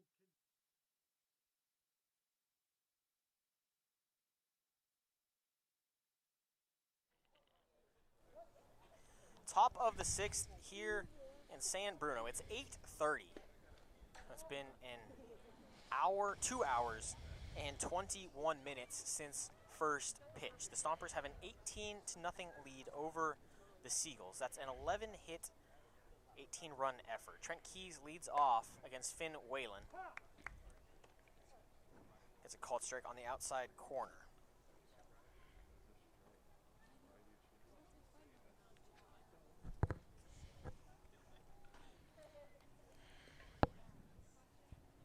Whalen, nice off-speed pitch, swung on and missed by Trent Keys. Now 2 strikes. It's a 1-2 count.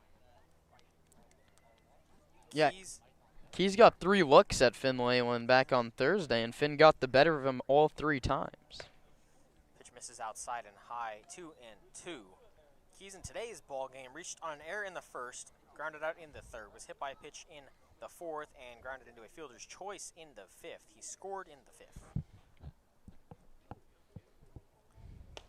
The 2-2 check swing.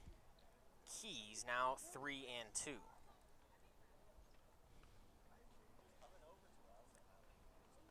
The Stompers have hit around 3 consecutive innings. It'll be the 4th consecutive inning that Trent Keys gets an at-bat. This one, outside corner, strike 3. Keys knew it. He will be the 3rd strikeout in 4 batters for Finn Whalen. Mateus Haas, who is our hot dog batter, brought to you by AWC. Remember, if Haas strikes out, it's half-price hot dogs for the next half inning. Interesting schedule coming up for Sonoma. They have San Francisco 2 more times after this, Alameda 2 more times after this, just 1 more against the Legends, and the Crawdads 5 different times.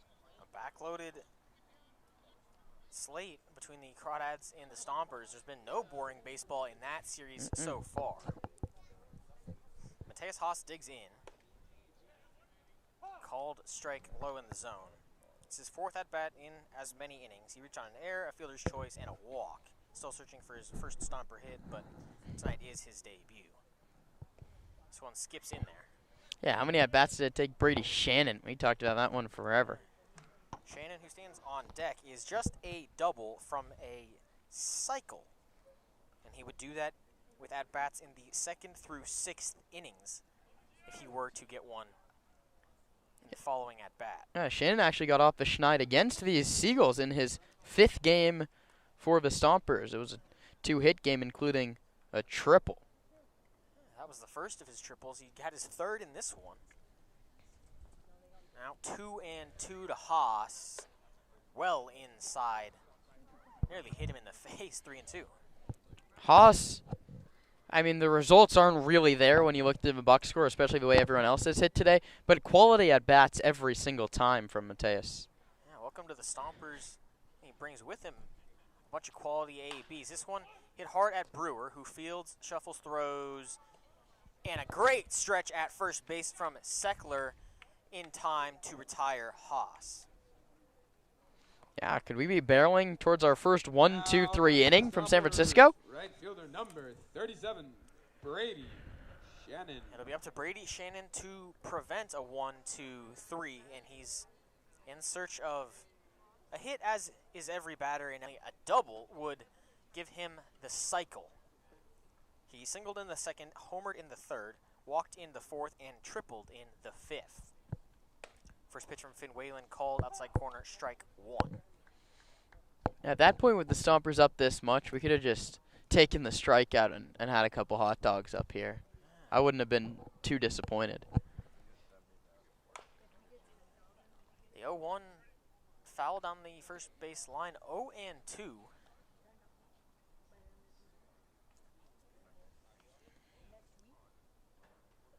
Top of the 6th, Stompers an 18-run lead.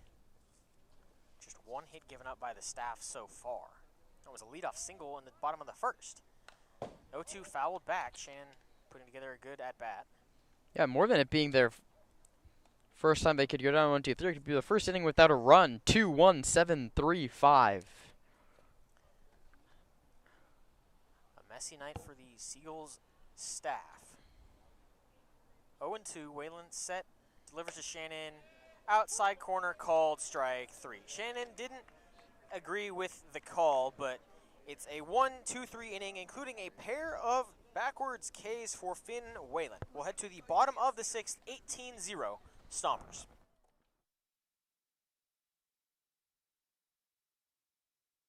The Sonoma Stompers are tail wagging happy to have partnered with Pets Lifeline. Pets Lifeline offers several programs for pet owners in Sonoma, from dog training classes to spay-neuter and microchipping. Pets Lifeline also has a trap, neuter, and return feral cat program, as well as resources to help with rehoming a pet.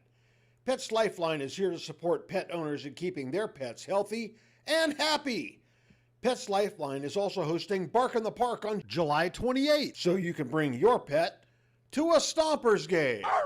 Pets Lifeline and the Sonoma Stompers, proud partners. The Sonoma Stompers are proud to have teamed up with Park Point Health Clubs this season. Let Park Point's innovative fitness and lifestyle programs improve your quality of life through our Focus 30/30 nutrition and training program. Or take Pilates classes, learn kickboxing, get back on the bench with our weight training program. We have personal trainers and check this out. We even have childcare to help you create the time to become the best you can be. Park Point Health Clubs are located in Santa Rosa, Healdsburg, and right here in Sonoma. Park Point Health Clubs and the Sonoma Stompers, proud partners.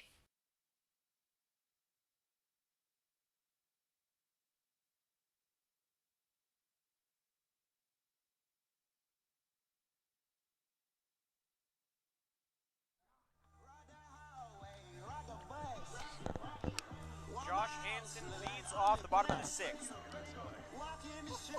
Finn Whalen got the first 1-2-3 inning, and the first scoreless inning for the Stompers. That was the top of the sixth.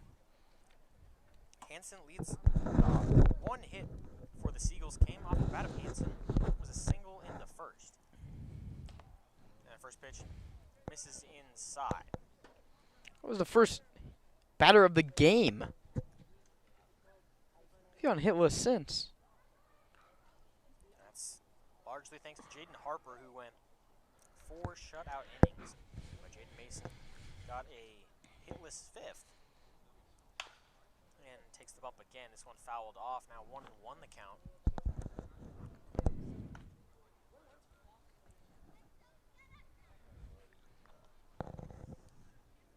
Hansen from the right entered today's ball game 6 of 11 to start his campaign with the Seagulls. It's a double, 4 walks, 3 RBIs as well. Hits this one hard at Colton Boardman, right at him. It takes a high hop. He fields it, throws the keys, not able to pick it. Up the first base line goes the throw, and it's an E6 charge to Colton Boardman. Third consecutive game for Colton with an error, a throwing by San Francisco, is giving it as a single. So do with that what you want. Second hit for Hansen, but in reality it's the third consecutive game with a throwing error now for Boardman, and you have to think the second base to shortstop change is wearing on the arm of Colton Boardman. That throw really wasn't very close to Trent Keys. Yeah, the CSUN second baseman played in the shortstop position nearly every day for the Stompers this summer. Jalen Hodges takes the box. He's ahead 2-0.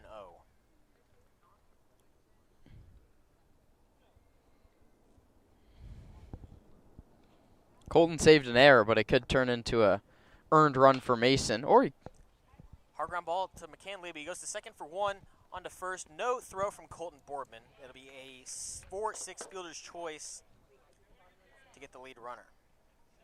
Now batting, number 29, Jake Brewer. Gonna bring up Jake Brewer, the Seagull lifer.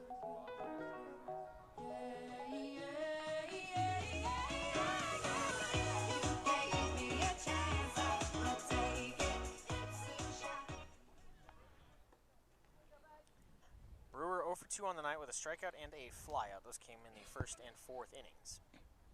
First pitch from Mason, fouled hard at the Stomper dugout. Zach Pace gave a quick duck under that one. that's Gold Glove center fielder reflexes from Zach. And now Pace will jog down the left field line to grab the ball. 0-1 to Brewer. Jaden Mason in his second inning of work. Runner on first base, that's Jalen Hodges. Mason set at the belt, lifts the leg, delivers. Brewer well ahead of the changeup, now 0-2.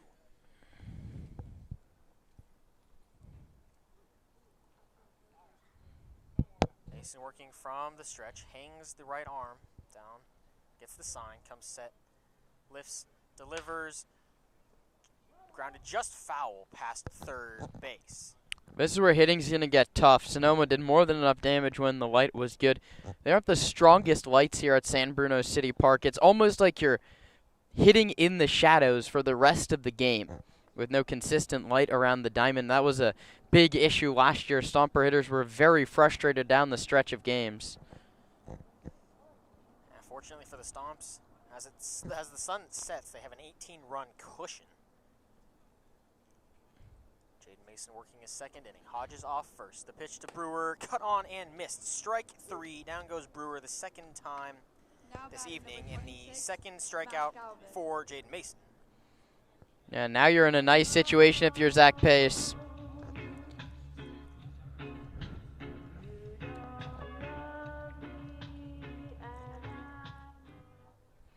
You have as much of a cushion as you could ask for, and you can really just get whatever pitchers into this game that you'd like, or see if you're in a situation where maybe down the stretch you've clinched a playoff spot and that's not moving, or how many innings can Jaden Mason get you in a do-or-die situation. Push him out, lengthen him out for 3 innings here with absolutely no pressure pitches on the horizon.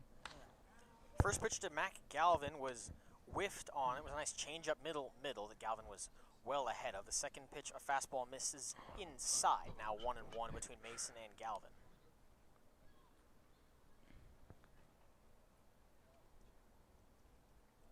The 1-1. Driven into left field. Ben Sebastiani watches it fall in front. It's a 2-out single for Mac Galvin. Yeah, that's the first hit since, well, Now up to bat for the Seagulls. second hit of the inning, I guess. Number 51. That's the first since the Justin first batter of the bottom of the first. I'm not going to concede a hard hit ball at the shortstop being ruled a single when the throw is 5 feet up the first base line. It's runners on first and second, 2 outs for Justin Seckler with a pair of strikeouts on the evening in his Seagulls debut. First pitch he cuts on and misses, and that's the 7th strike he's seen. He's only seen 7 pitches. Yeah, he started being part of the immaculate inning, and then he was also the last hitter that Jaden Harper faced, but that's a good stat. 7 out of 7, 8 out of 8. 8 out of 8, a healthy hack there. He's going up swinging, and well, he's gone down swinging twice. He's going to be his own immaculate inning. 9 pitches, 3 strikeouts. When's the last time that's happened? That's probably not a trackable stat. Oh, somewhere. Let us know in the comments.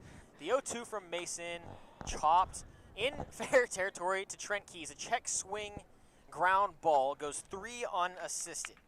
2 reach in the bottom of the 6th for the Seagulls. They're stranded on a ground ball from Seckler to Trent Keys. We'll head to the top of the 7th. Kieran Costa takes over on play-by-play here on the Sonoma Stompers Radio Network. Local expertise worldwide. Sotheby's International Realty is well known for their exceptional real estate agents that distinguish themselves in communities all over the world. To learn more about real estate in Napa, Sonoma, San Francisco, and the rest of the Bay Area, or around the globe, contact Sotheby's International Realty Wine Country Brokerage at 707-935-2288. That's 707-935-2288. Sotheby's International Realty. The Sonoma Stompers are excited to have Jacob's Restaurant providing all of our concessions this season. At the ballpark, you'll find gyros, Chicago dogs, pizza, and salads. But in their restaurant, you'll find an outstanding menu featuring the best Mediterranean-style offerings in town. Seafood linguine, chicken piccata, ravioli, risotto, pizza, and so much more. Don't forget to try their desserts. Jacob's Restaurant is located on 1266 Broadway, right next to Traintown. Jacob's Restaurant and the Sonoma Stompers, proud partners.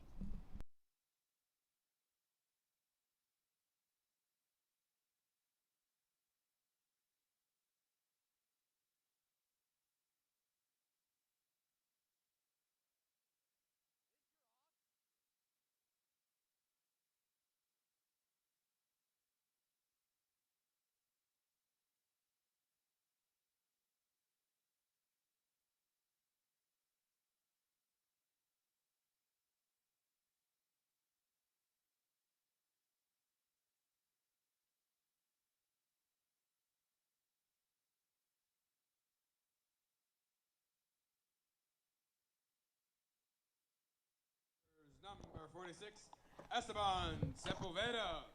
Esteban Sepulveda will lead off the top of the 7th inning.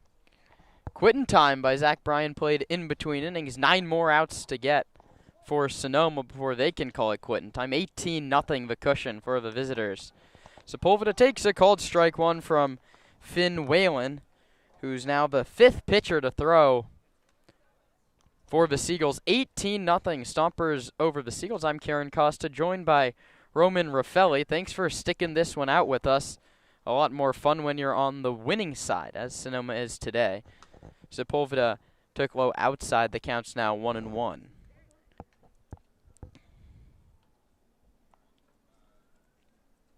The pitch is lined into right field, sinking fast, cutting over his Waldvogel. He'll play it on a couple of hops. Sepulveda turns first and heads towards second, and he slides into second base with the hustle double. Derek Waldvogel out in right.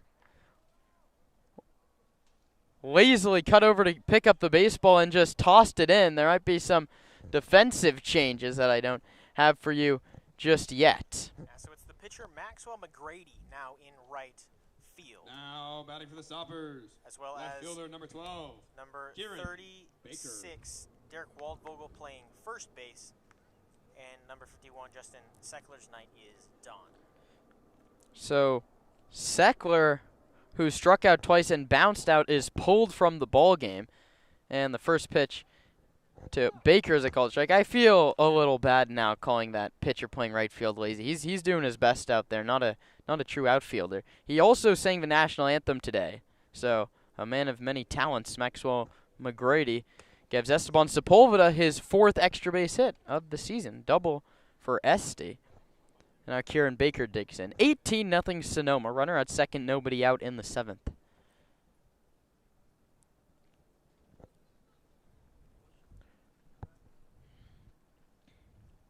Sepulveda's been on base 5 times. Baker bounces it back up the middle. Ranging over is Hodges. He won't have a play. It kicks into center field.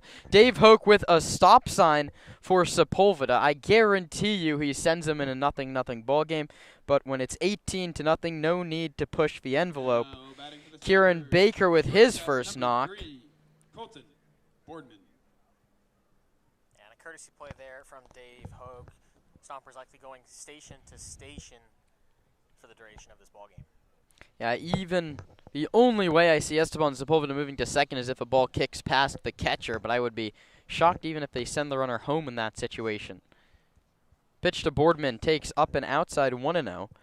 Finn Whalen is putting a whole lot of stress on that arm. He threw 5 innings just 3 days ago. He's now working into his 3rd frame today. Boardman hits a pop-up to very shallow left. Mark Zhu goes out. So does the shortstop, but it's the left fielder Zhu who squeezes it.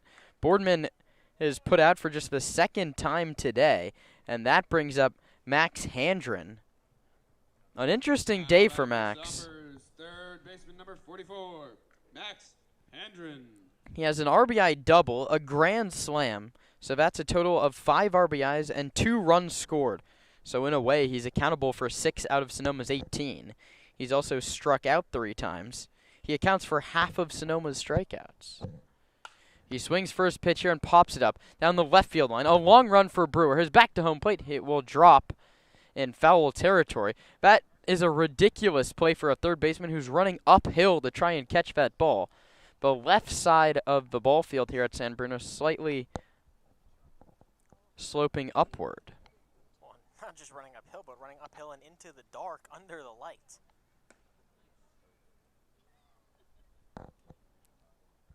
Righty Whalen against the lefty Handren. Max looking to tack on to what's been a 5 RBI night. He takes a fastball up above the zone, 1-0. Handren, a left-handed hitter from Glen Ellen, now his 3rd stint with Sonoma over the past 4 seasons. An ever so slightly open stance. Takes low. Look at a professional offensive approach. He's slightly open, but he loads very early, even at this level. He's seen velocity more than this. He steps with the front foot, and then the ball comes. He's ready to drive it. He takes a big hack there. Wanted to add a 2nd home run to the ledger. Instead, he fouls it back. The count's 2-2. And a good approach from Handren, as always. You talk about playing for the Golden Bears. You got to be a ball player. He spent his time, in the JUCOs and transferring around a 6-year college career, but going to always continue to put together a good AB and just have some fun playing ball. Handren battling a right labrum injury, swings and fouls it off over the Stomper dugout. It kicks into the Stomper bullpen. And Max will face another 2-2 pitch. 2 for 5. That's what the stats say today for Handren. Ben Sebastiani, who walked twice in the 5th inning, is next. Handren pops this one up to the second baseman. It's on the infield, and Josh Hansen makes the catch. And the Stompers are all of a sudden in a situation they could leave runners at the corners, nobody out spot. It's up to Ben Sebastiani to try and change that. Ben entered play today as a pinch hitter for Cam Hageman. He was 3 for 24 with 13 walks. He's now 3 for 24 with 15 walks. He takes a cold strike 1.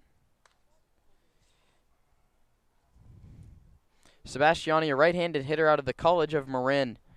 He's creeping up to Trent Key's level of average to on-base difference. He pops this one over our heads. Just the second swing today from Ben, and he fouls it back 0-2. He swung just one time in 4 at-bats yesterday, walked twice and was hit twice. So an 0-2 to Sebastiani. He bounces it to third. It'll be gloved in fair territory by Brewer, who's cross-body throw to first. Jake Brewer, no matter the score, is a very nice defensive third baseman out there for San Francisco. Stompers get a couple of hits, but nobody scores. Time to stretch. 18-0 Sonoma.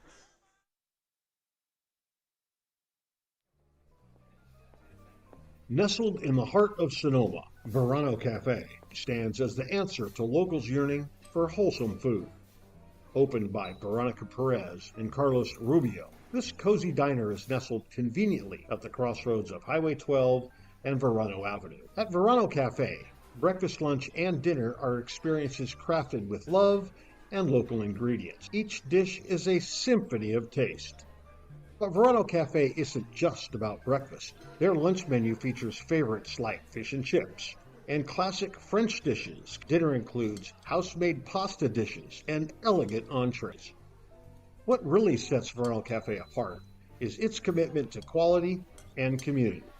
With locally sourced ingredients and a dedicated team that feels like family, Verano Cafe offers a warm and for a Sonoma local or a visitor. Verano Cafe promises to elevate your dining experience. The Verano Cafe family. Verano Cafe, located at the crossroads of Highway 12 and Verano Avenue in Sonoma.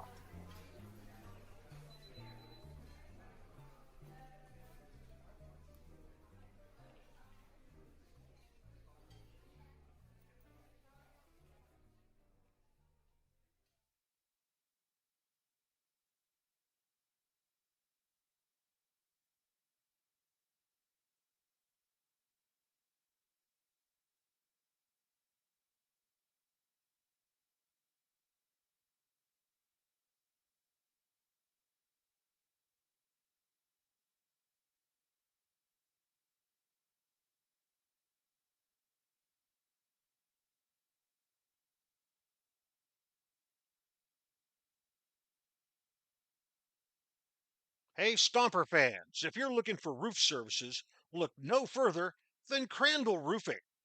Crandall's dedicated team of professionals guarantees excellence. From roof repairs to installations, Crandall delivers. Bottom of the 7th for the Seagulls. Number 14, Finn Whalen. Christian Klosterman, a righty out of San Jose, comes on out of a bullpen. Klosterman stands 6'2", 175 pounds.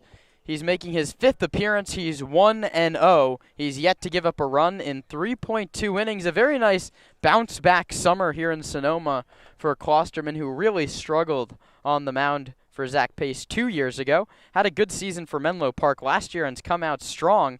He's poured in a couple of strikes to start the at-bat to Finn Whalen. And, Roman, we talked about a game full of oddities. We've had an immaculate inning. We've had batter that walks on just 3 balls because of a balk. We've had a grand slam. We've had Sonoma bat around 3 consecutive innings. But one that I promise you'll never see again is Hey Mama by David Guetta and Nicki Minaj was played during the 7th inning stretch instead of Take Me Out to the Ball Game. You're never going to see that one again. Not even in Banana Ball. The times we live in. No, I know. And we've seen a whole bunch of 3-0 sliders too. Yeah. Klosterman comes home and strikes out Whalen swinging.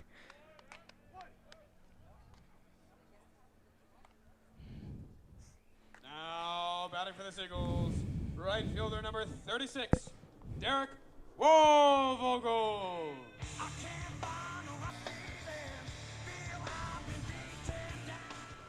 Besides that, though, I've really liked the music played here in San Francisco. Derek Waldvogel struck out a couple of times. He'll start this at-bat down 0-1.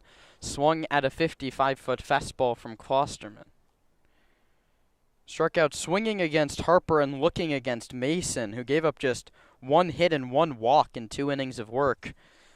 Harper and Mason, the couple of Jadens, have combined for 6 consecutive zeros. Klosterman looks to make it a 7th, and he misses inside 1-0.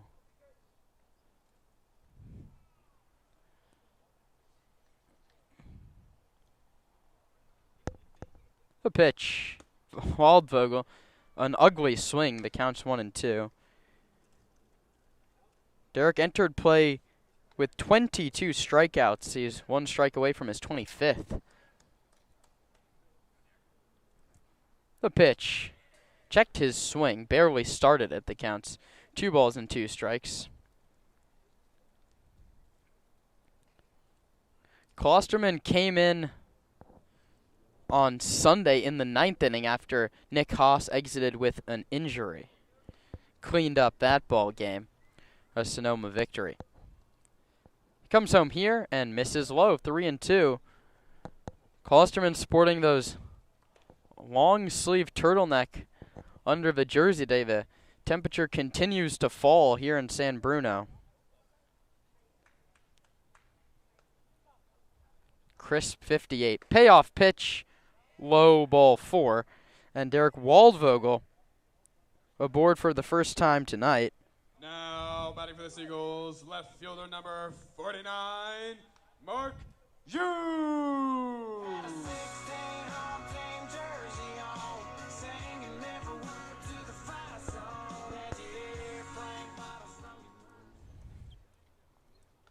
Mark Hughes, right-handed hitter. Takes low. That one's going to kick past Sepulveda. And Waldvogel is now going to take second base. And Sepulveda will most likely be charged with the pass ball. Stompers 18 runs on 13 hits. Stomper pitching's allowed just 3.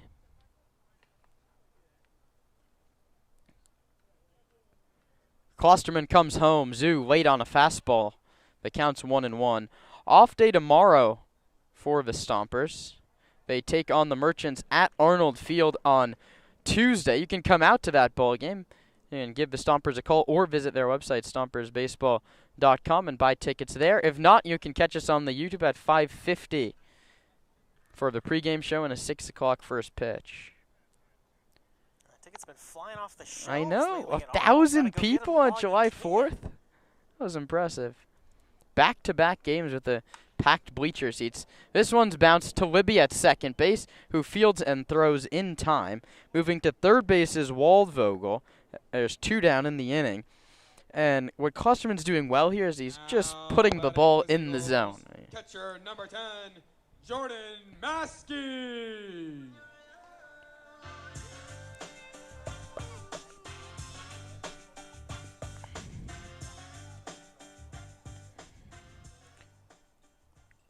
Yeah, there's only a couple more chances to come see the Stompers before the All-Star break. Klosterman pitches. It's in there for a called strike.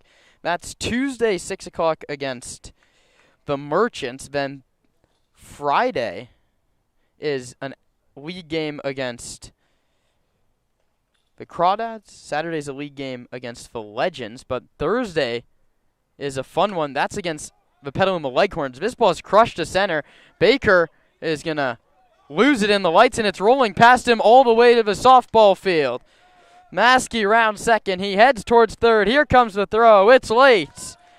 RBI triple, and it's taken them 6 2/3 innings, but the Seagulls scratch across a run. It's 18-1.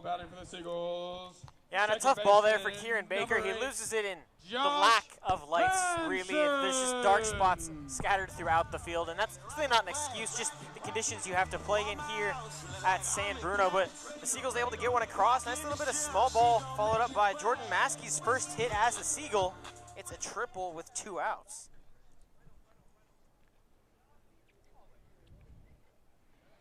That's the first earned run allowed by Klosterman. That one kicks away from Sepulveda, and he's limping up the first baseline to get it. I think Connor Pulowski should maybe get the gear on. It's a cold one. You hope it just caught Sepulveda in a tough spot. Run scores for Maskey. That's his first RBI, his first extra base hit, his first run. A lot of firsts for Jordan Maskey here in this 7th inning. It's going to be a fun inter-Sonoma County battle. Leghorns and the Stompers out of league action on Thursday. Come out to see that one. The bases are now clear. 2 runs in. Sepulveda back behind the plate. He's good to go. Josh Hansen, who has 2 of the 4 hits, digs in from the right side.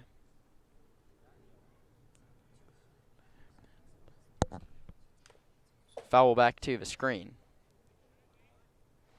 Catches a piece of Sepulveda.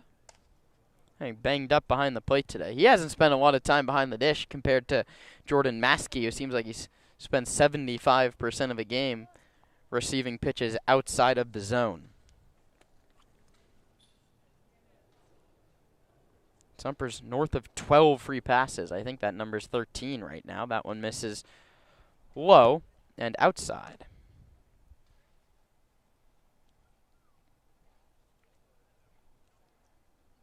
So the Merchants, the Crawdads, and the Legends are all on the slate for Sonoma in league play.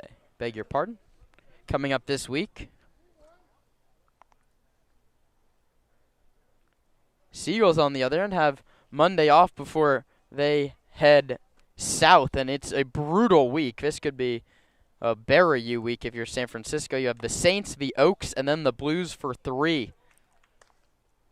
Long time away from San Bruno Park down in Southern California. And a lot of good baseball to be played between those, 3 different opponents, all 3 playing some great ball. The Blues got a big win today over Walnut Creek. The pitch is bounced off home plate up the third base line. Klosterman fields it in fair territory. His throw to first kicks down the right field line. And it's going to roll all the way into no man's land. There's no fence down there. They'll give him second base and no more. Hansen is going to reach on. If you gave a hit on the Boardman error, you have to give a hit here. Batting for the Seagulls, shortstop number 13, Jalen Hodges. That's a mental error on Christian Klosterman. That's never a play you're going to make. I probably should have just let it roll out of play down the third base line. And if it did, the props to him. It's a swinging bunt, but throwing it over first base there, just not necessary, especially when there's not a wall. It looked like it was kicking foul. He picked it up with a foot on the white chalk line. That one misses inside. Well drawn line today. It's still in near perfect condition despite being crossed 18 times by Sonoma batsmen. 18-2 your score as we play in the bottom of the 7th. The pitch is bounced towards the shortstop Boardman, who fields and throws in time. The inning is over. The Seagulls get 2 back. They trail by a whole bunch. We head to the 8th inning. Sonoma 18, San Francisco 2.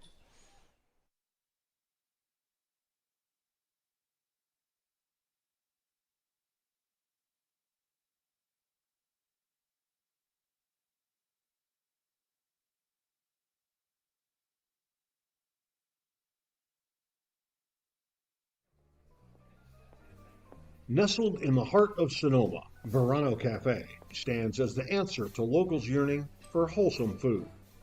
Opened by Veronica Perez and Carlos Rubio, this cozy diner is nestled conveniently at the crossroads of Highway 12 and Verano Avenue. At Verano Cafe, breakfast, lunch, and dinner are experiences crafted with love and local ingredients. Each dish is a symphony of taste.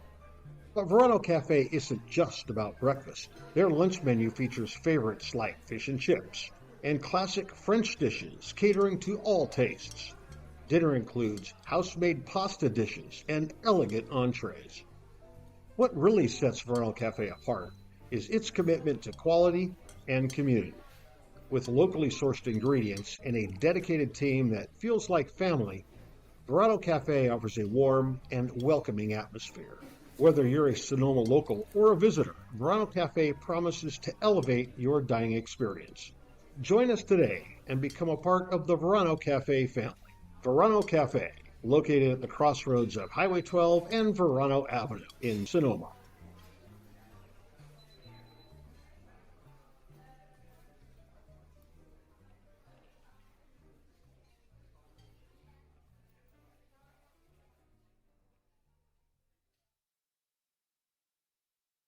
Patrick Richardson, pitcher, Arizona Christian University, and you are now listening to the Sonoma Stompers Radio Network. McCann Libby, the second baseman, is the first man to bat in the 8th inning. His team up 16. The Stompers have now played 2 games here at San Bruno Park, and math isn't my strong suit, but I think the totals right now are 32-5 in favor of Sonoma. If you tally the 2 games together, Libby hits it hard but foul past Dave Hoke in the third base coaching box. A 14-3 victory here a couple of weeks ago. They'll come back one last time. That's Wednesday, July 23rd, a couple weeks before we make the trip again. Libby sends this one to right center. Coming on is McGrady, and the pitcher gives himself a scare but makes the catch. Let that ball travel as far as he could. And some extra cheering from the Seagulls dugout. Happy for their guy, just eating some bulk innings, as does Finn Whalen, who's now, what I believe is his 4th inning of work and pitched on Thursday. Got a feel for his arm, but nice play from what I assume is the PO and Ray. Yeah, Whalen now 3 innings of work today. He's gotten 9 outs. He delivers to Keys. This one could stay in play, and it drops foul. You say out, out, out, out. If you're the catcher, it never ends. It's in play forever. There's no fence. There's no fence, but I mean, the wall of darkness crept up pretty quick. Yeah, real quick. See the ball land. Mateus Haas probably couldn't be happier with joining the Stompers after the offensive output he's seen today. Called strike to Keys. It's 0-2. Trent's still looking for his first hit today. He reached on an error, grounded out, hit by a pitch, fielder's choice, and a strikeout.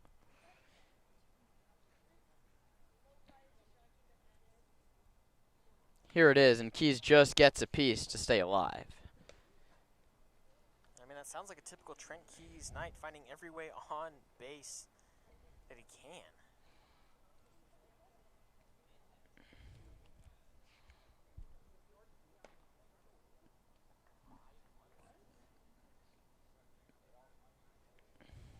He's a left-handed hitter. Moved from Los Medanos College, where he played last year. He's playing ball at San Joaquin Delta, along with Devin Laginto this coming year. The pitch to him is way high. And stopper catcher pitcher Luke Duncan. Also taking looks at San Joaquin.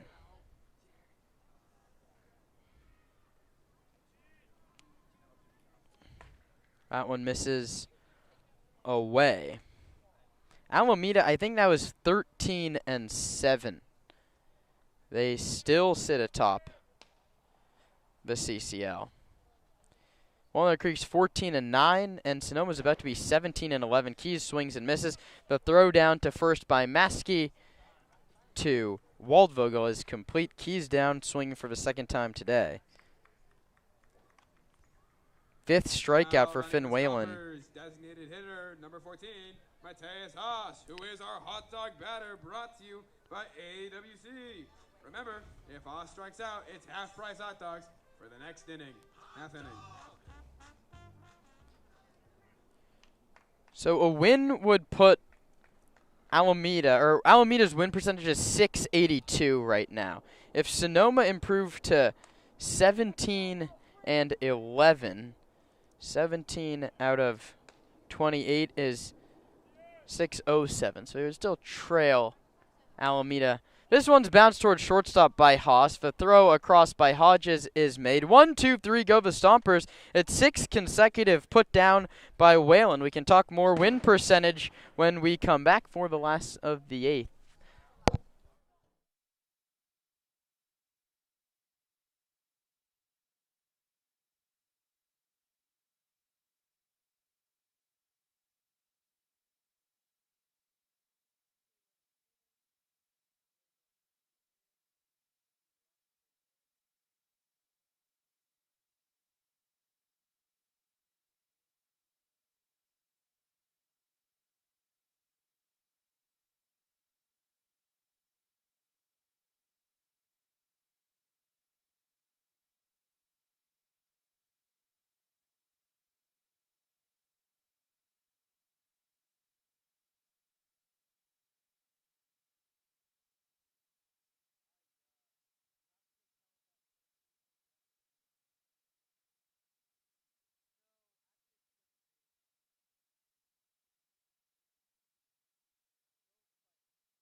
At Ricci Vineyards, we feel that wine and baseball are the perfect pairing, and we are proud supporters of our Sonoma Stompers. Our family-run vineyard has been farming and growing grapes and carneros for over 40 years. We encourage you to witness our wine journey and check out our selection of boutique offerings at RicciVineyards.com. The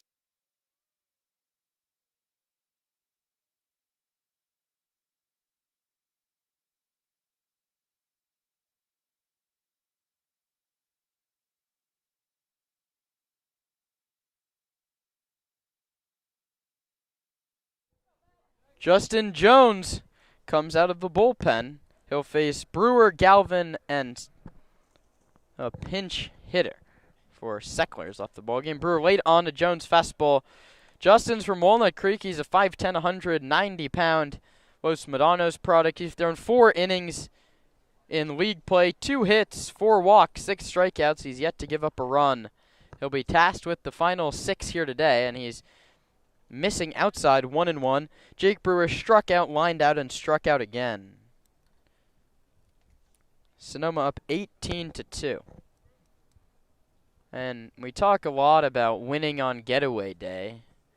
Jones delivers, swing and a miss, 1-2. And for the Seagulls, most likely their bus to Southern California won't leave until Tuesday morning, so you have 24 hours to try and get this bad taste out of your mouth. But you don't come back here for over a week. You have 5 consecutive games on the road down in Southern California. I don't think this is how Mark Caviglia envisioned this one going for his team.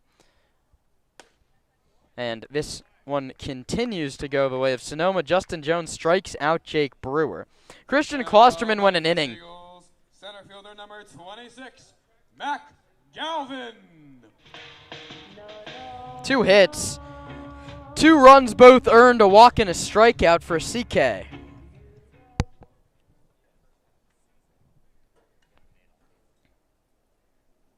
Galvin singled. He also grounded out and struck out. He starts ahead 1-0.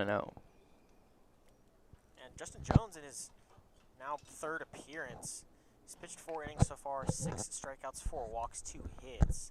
He started one of those appearances, and then one of them was last Sunday against the Legends. I pitched the 8th inning of what was a blowout Stomper victory.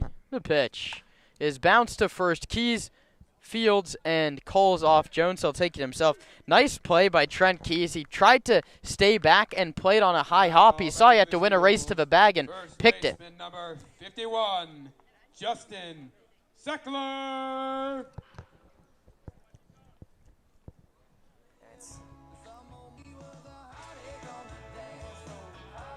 Pinch hitter into the game. It's Maxwell McGrady, Santa Barbara CC. This is his first at-bat of the season. A pitcher only out of Doylestown, Pennsylvania. Digs in from the left side and had a nice load for a pitcher and takes low ball 1. I don't know if that message has been relayed down to Justin Jones that he's facing someone that does not hit. McGrady, a nice hack for a pitcher, and he sends it foul.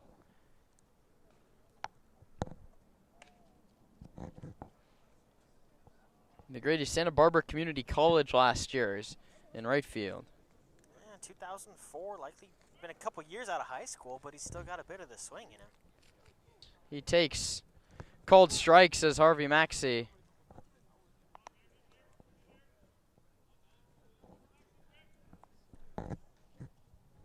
And playing for now over 3 hours here on the outskirts of San Bruno. Sonoma leads 18-2. McGrady fouls it off his foot. That's maybe the last thing you want if you're any member of the San Francisco Seagull coaching staff. You don't want your pitcher, a guy that's made 11 appearances, to injure himself on a nothing swing in a 16-run baseball game. Yeah, we've been playing for a while because it is July 6th, but got some fireworks going off around us at San Bruno. Jones comes home, and McGrady takes high and tight. Jones buzzed the tower on a 1-2, and will do it from 2-2. And by fireworks, I don't just mean a ball hit by Brady Shannon tonight. He'll have a chance to complete his cycle when he leads off the 9th. McGrady strikes out swinging. So 1-2-3 inning for Justin Jones. He continues to look sharp for Sonoma. That's now 4 innings. He's yet to allow an earned run. We head to the 9th. Sonoma on top 18-2.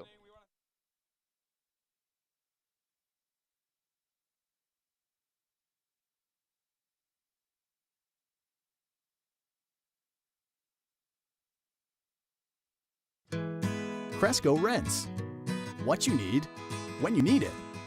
And we show you how to use it. It's simple. You choose it, you use it. We have the right tool for every job. Never buy it, never store it. When you need it, just rent it. I'm Chris Smith, president of Cresco. If you need it, Cresco's got it. All over the Bay Area and online at CrescoRent.com.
Brady Shannon, a double shy of the cycle. One of the few storylines left to watch for in an 18-2 ball game.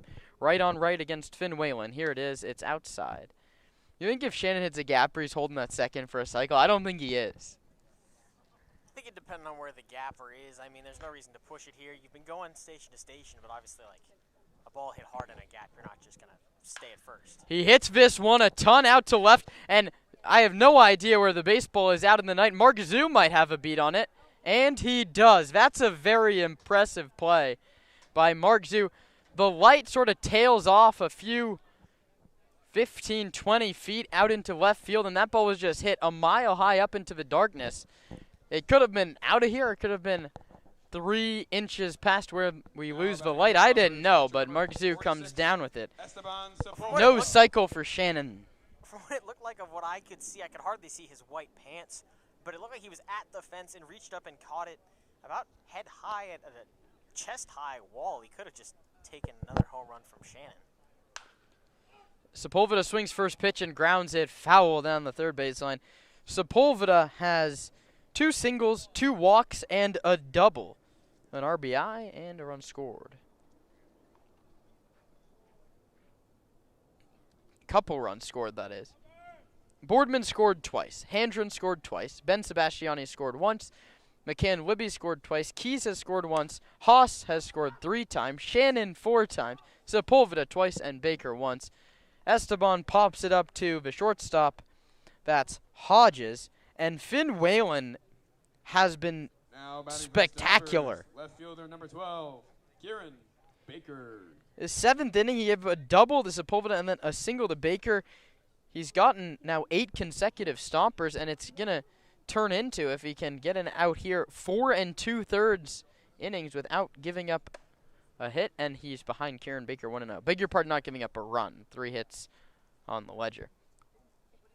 A great outing for Whalen here. He had a great one on Thursday against the Stompers and came in and ate the bulk of the innings after fan of the show, Sebastian Buller, just didn't get out of the 3rd inning.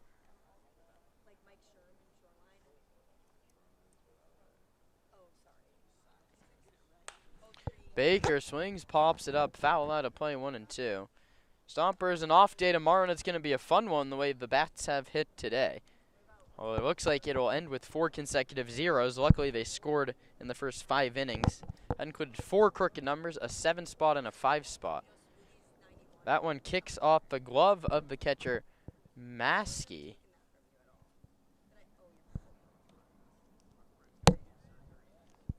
Busy day around the CCL. Merchants and Legends split 2, and the Blues finished off a 2-game sweep of the Crawdads. That's 5 consecutive victories for the team that plays down at Sinsheimer. Pitch from Whalen. Baker lines it up the middle, base hit. 2 out knock Kieran Baker. He's been on base 4 times and also put down a very nice bunt, turning into a very productive day out of a 9 spot for Kieran Baker.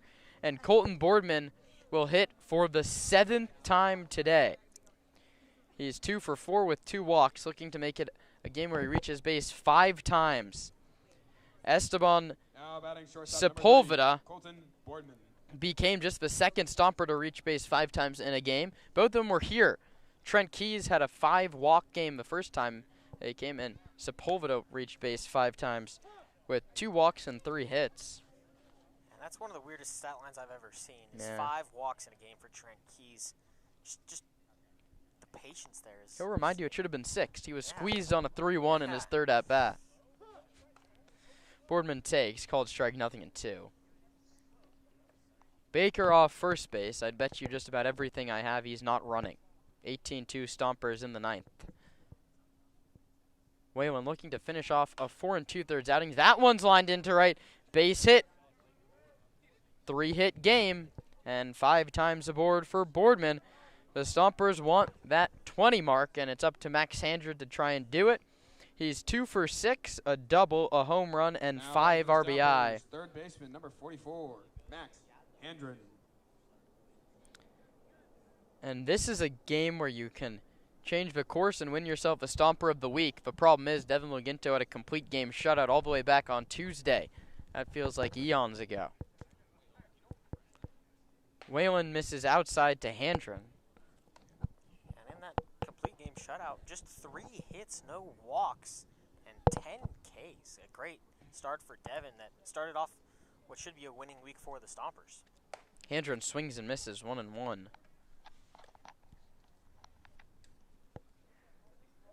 Max struck out 3 times today.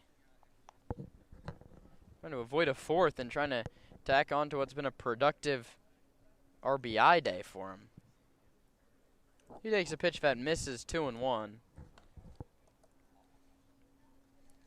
Stompers with a pair of 2-out singles from Baker at 2nd and Boardman at 1st. Those were hits 14 and 15 for Sonoma hitters today. Handren late on the fastball from Whalen. And it's hard to say a player doesn't look right when he has 2 extra base hits, 5 RBIs, and a grand slam, but Handren looked a little overmatched his 3 at-bats since then. Whalen pitches. Handren takes a ball outside.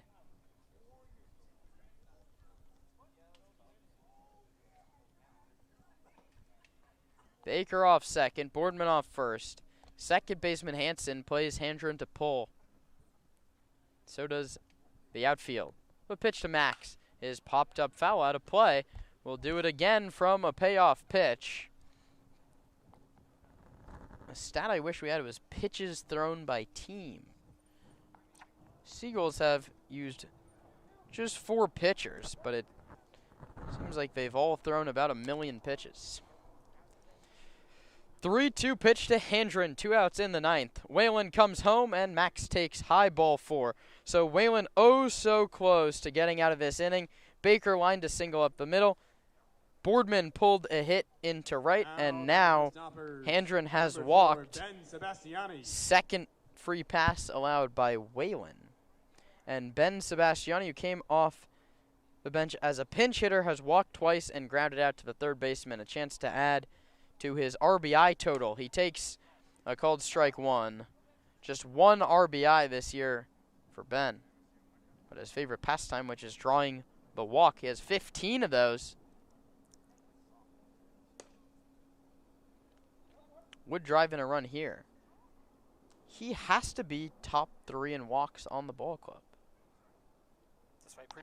Is Brady Shannon Has Brady Shannon walked today? Yeah, Brady's walked once. So they're tied with 15. That's the third position. Brady has 96 at-bats. Ben Sebastiani has 40. He's fooled on a breaking ball way out in front. Over a third of the time, Ben Sebastiani walks. Very high walk rate for the Stomper left fielder. He has to battle to get it here, and he's rung up, called strike 3. Stompers load him up, but do not score. We head for the last of the ninth, 18-2. Stomps have the lead.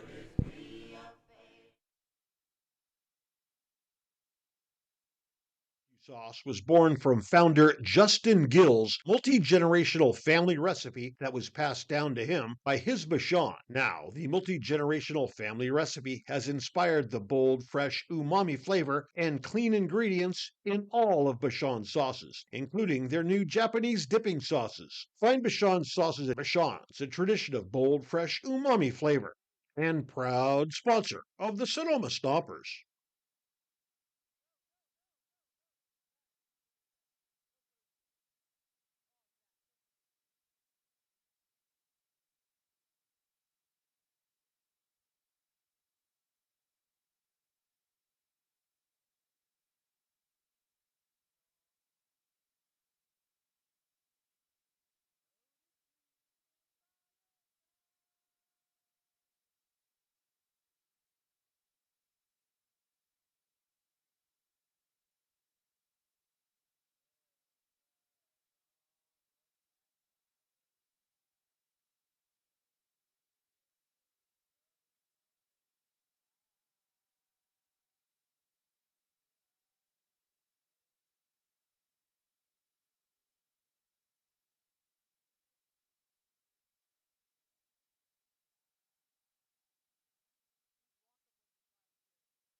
Finn Whalen's going to hit for the 4th time today.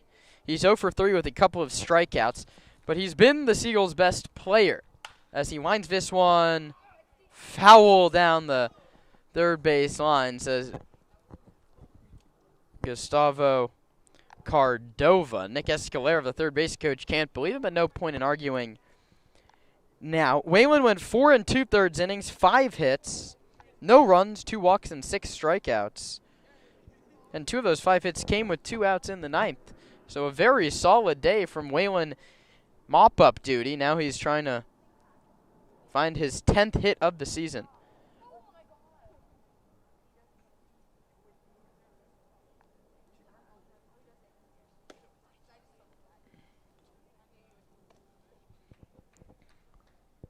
That one is in there.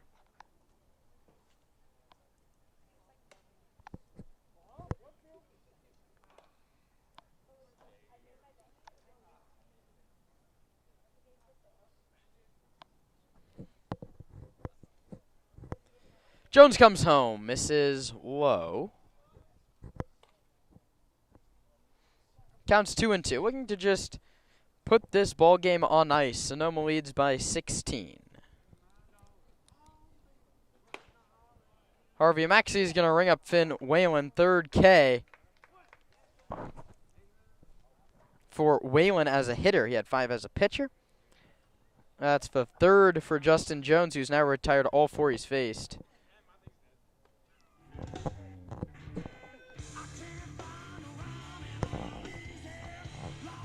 Hello. Brings up Derek Waldvogel, moved from right field to first base. Struck out twice and walked. That one misses outside, 1-0.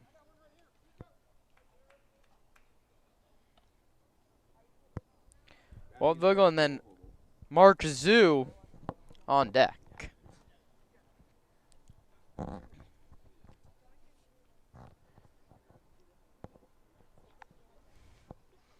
The righty comes set and pitches right down the heart. Called strike.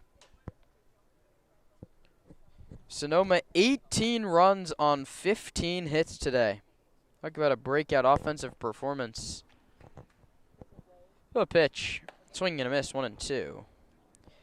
Jaden Harper, 4 shutout innings. He struck out 6. Jaden Mason struck out 2 over 2.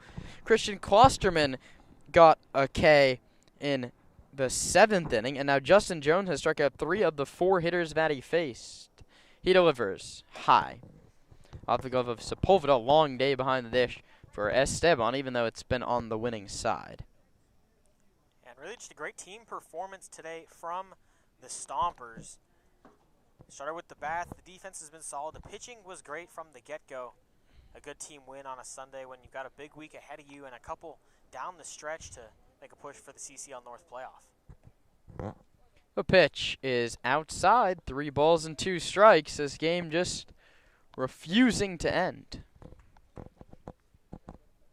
Handful of fans have stayed to watch this one through. Jones delivers. Strike 3 called right down the middle. Derek Waldvogel's getting rung up for the 2nd time today. It's his 3rd strikeout. He was ready to unload on Harvey Maxey, and you could hear Mark Caviglia from the dugout. Derek, no. For the Seagulls, left fielder number 49, Mark Zoo. Not the time to argue with the umpires, that's for sure, in a game that's nowhere in reach. Pitch, Zoo called strike 1. Mark popped out, walked, and grounded out. Justin Jones, 1 out away from putting this one on ice. Swinging and a miss, 0-2. This could be 5 strikeouts and 6 hitters for Justin Jones. Working quickly, stares into Sepulveda to get the sign, and comes set. Jones delivers. Lined hard but foul into the Seagull dugout. Battle continues. From 0-2.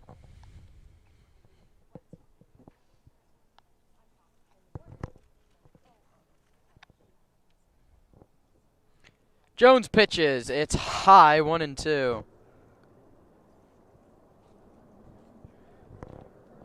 Just a couple of reminders. No broadcast tomorrow. Off day for Sonoma. They're going to ride into the weekend on a little 3-game winning streak. 2 of those in league action. A pitch is bounced toward shortstop. This should do it. Boardman charges, throws, in time. Ball game over. Stompers win. 18-2, the final from San Bruno Park. Stompers do just about everything right. 2 in the first, 1 in the second, 7 in the third, 3 in the fourth, 5 in the fifth. Seagulls got 2 back in the 7th inning.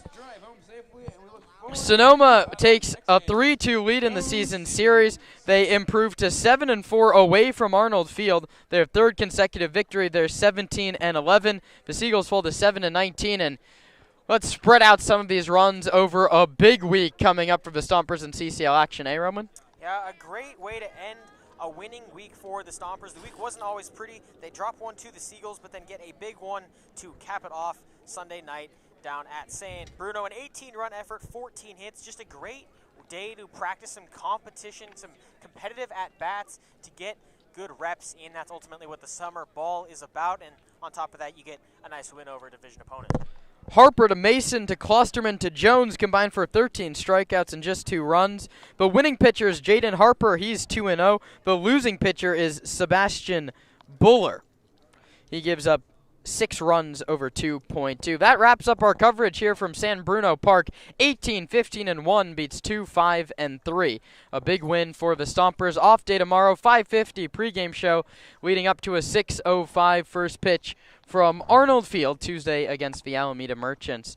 But for now, for my broadcast partner, Roman Raffelli, I'm Kieran Costa, signing off here on a Sunday night in San Bruno.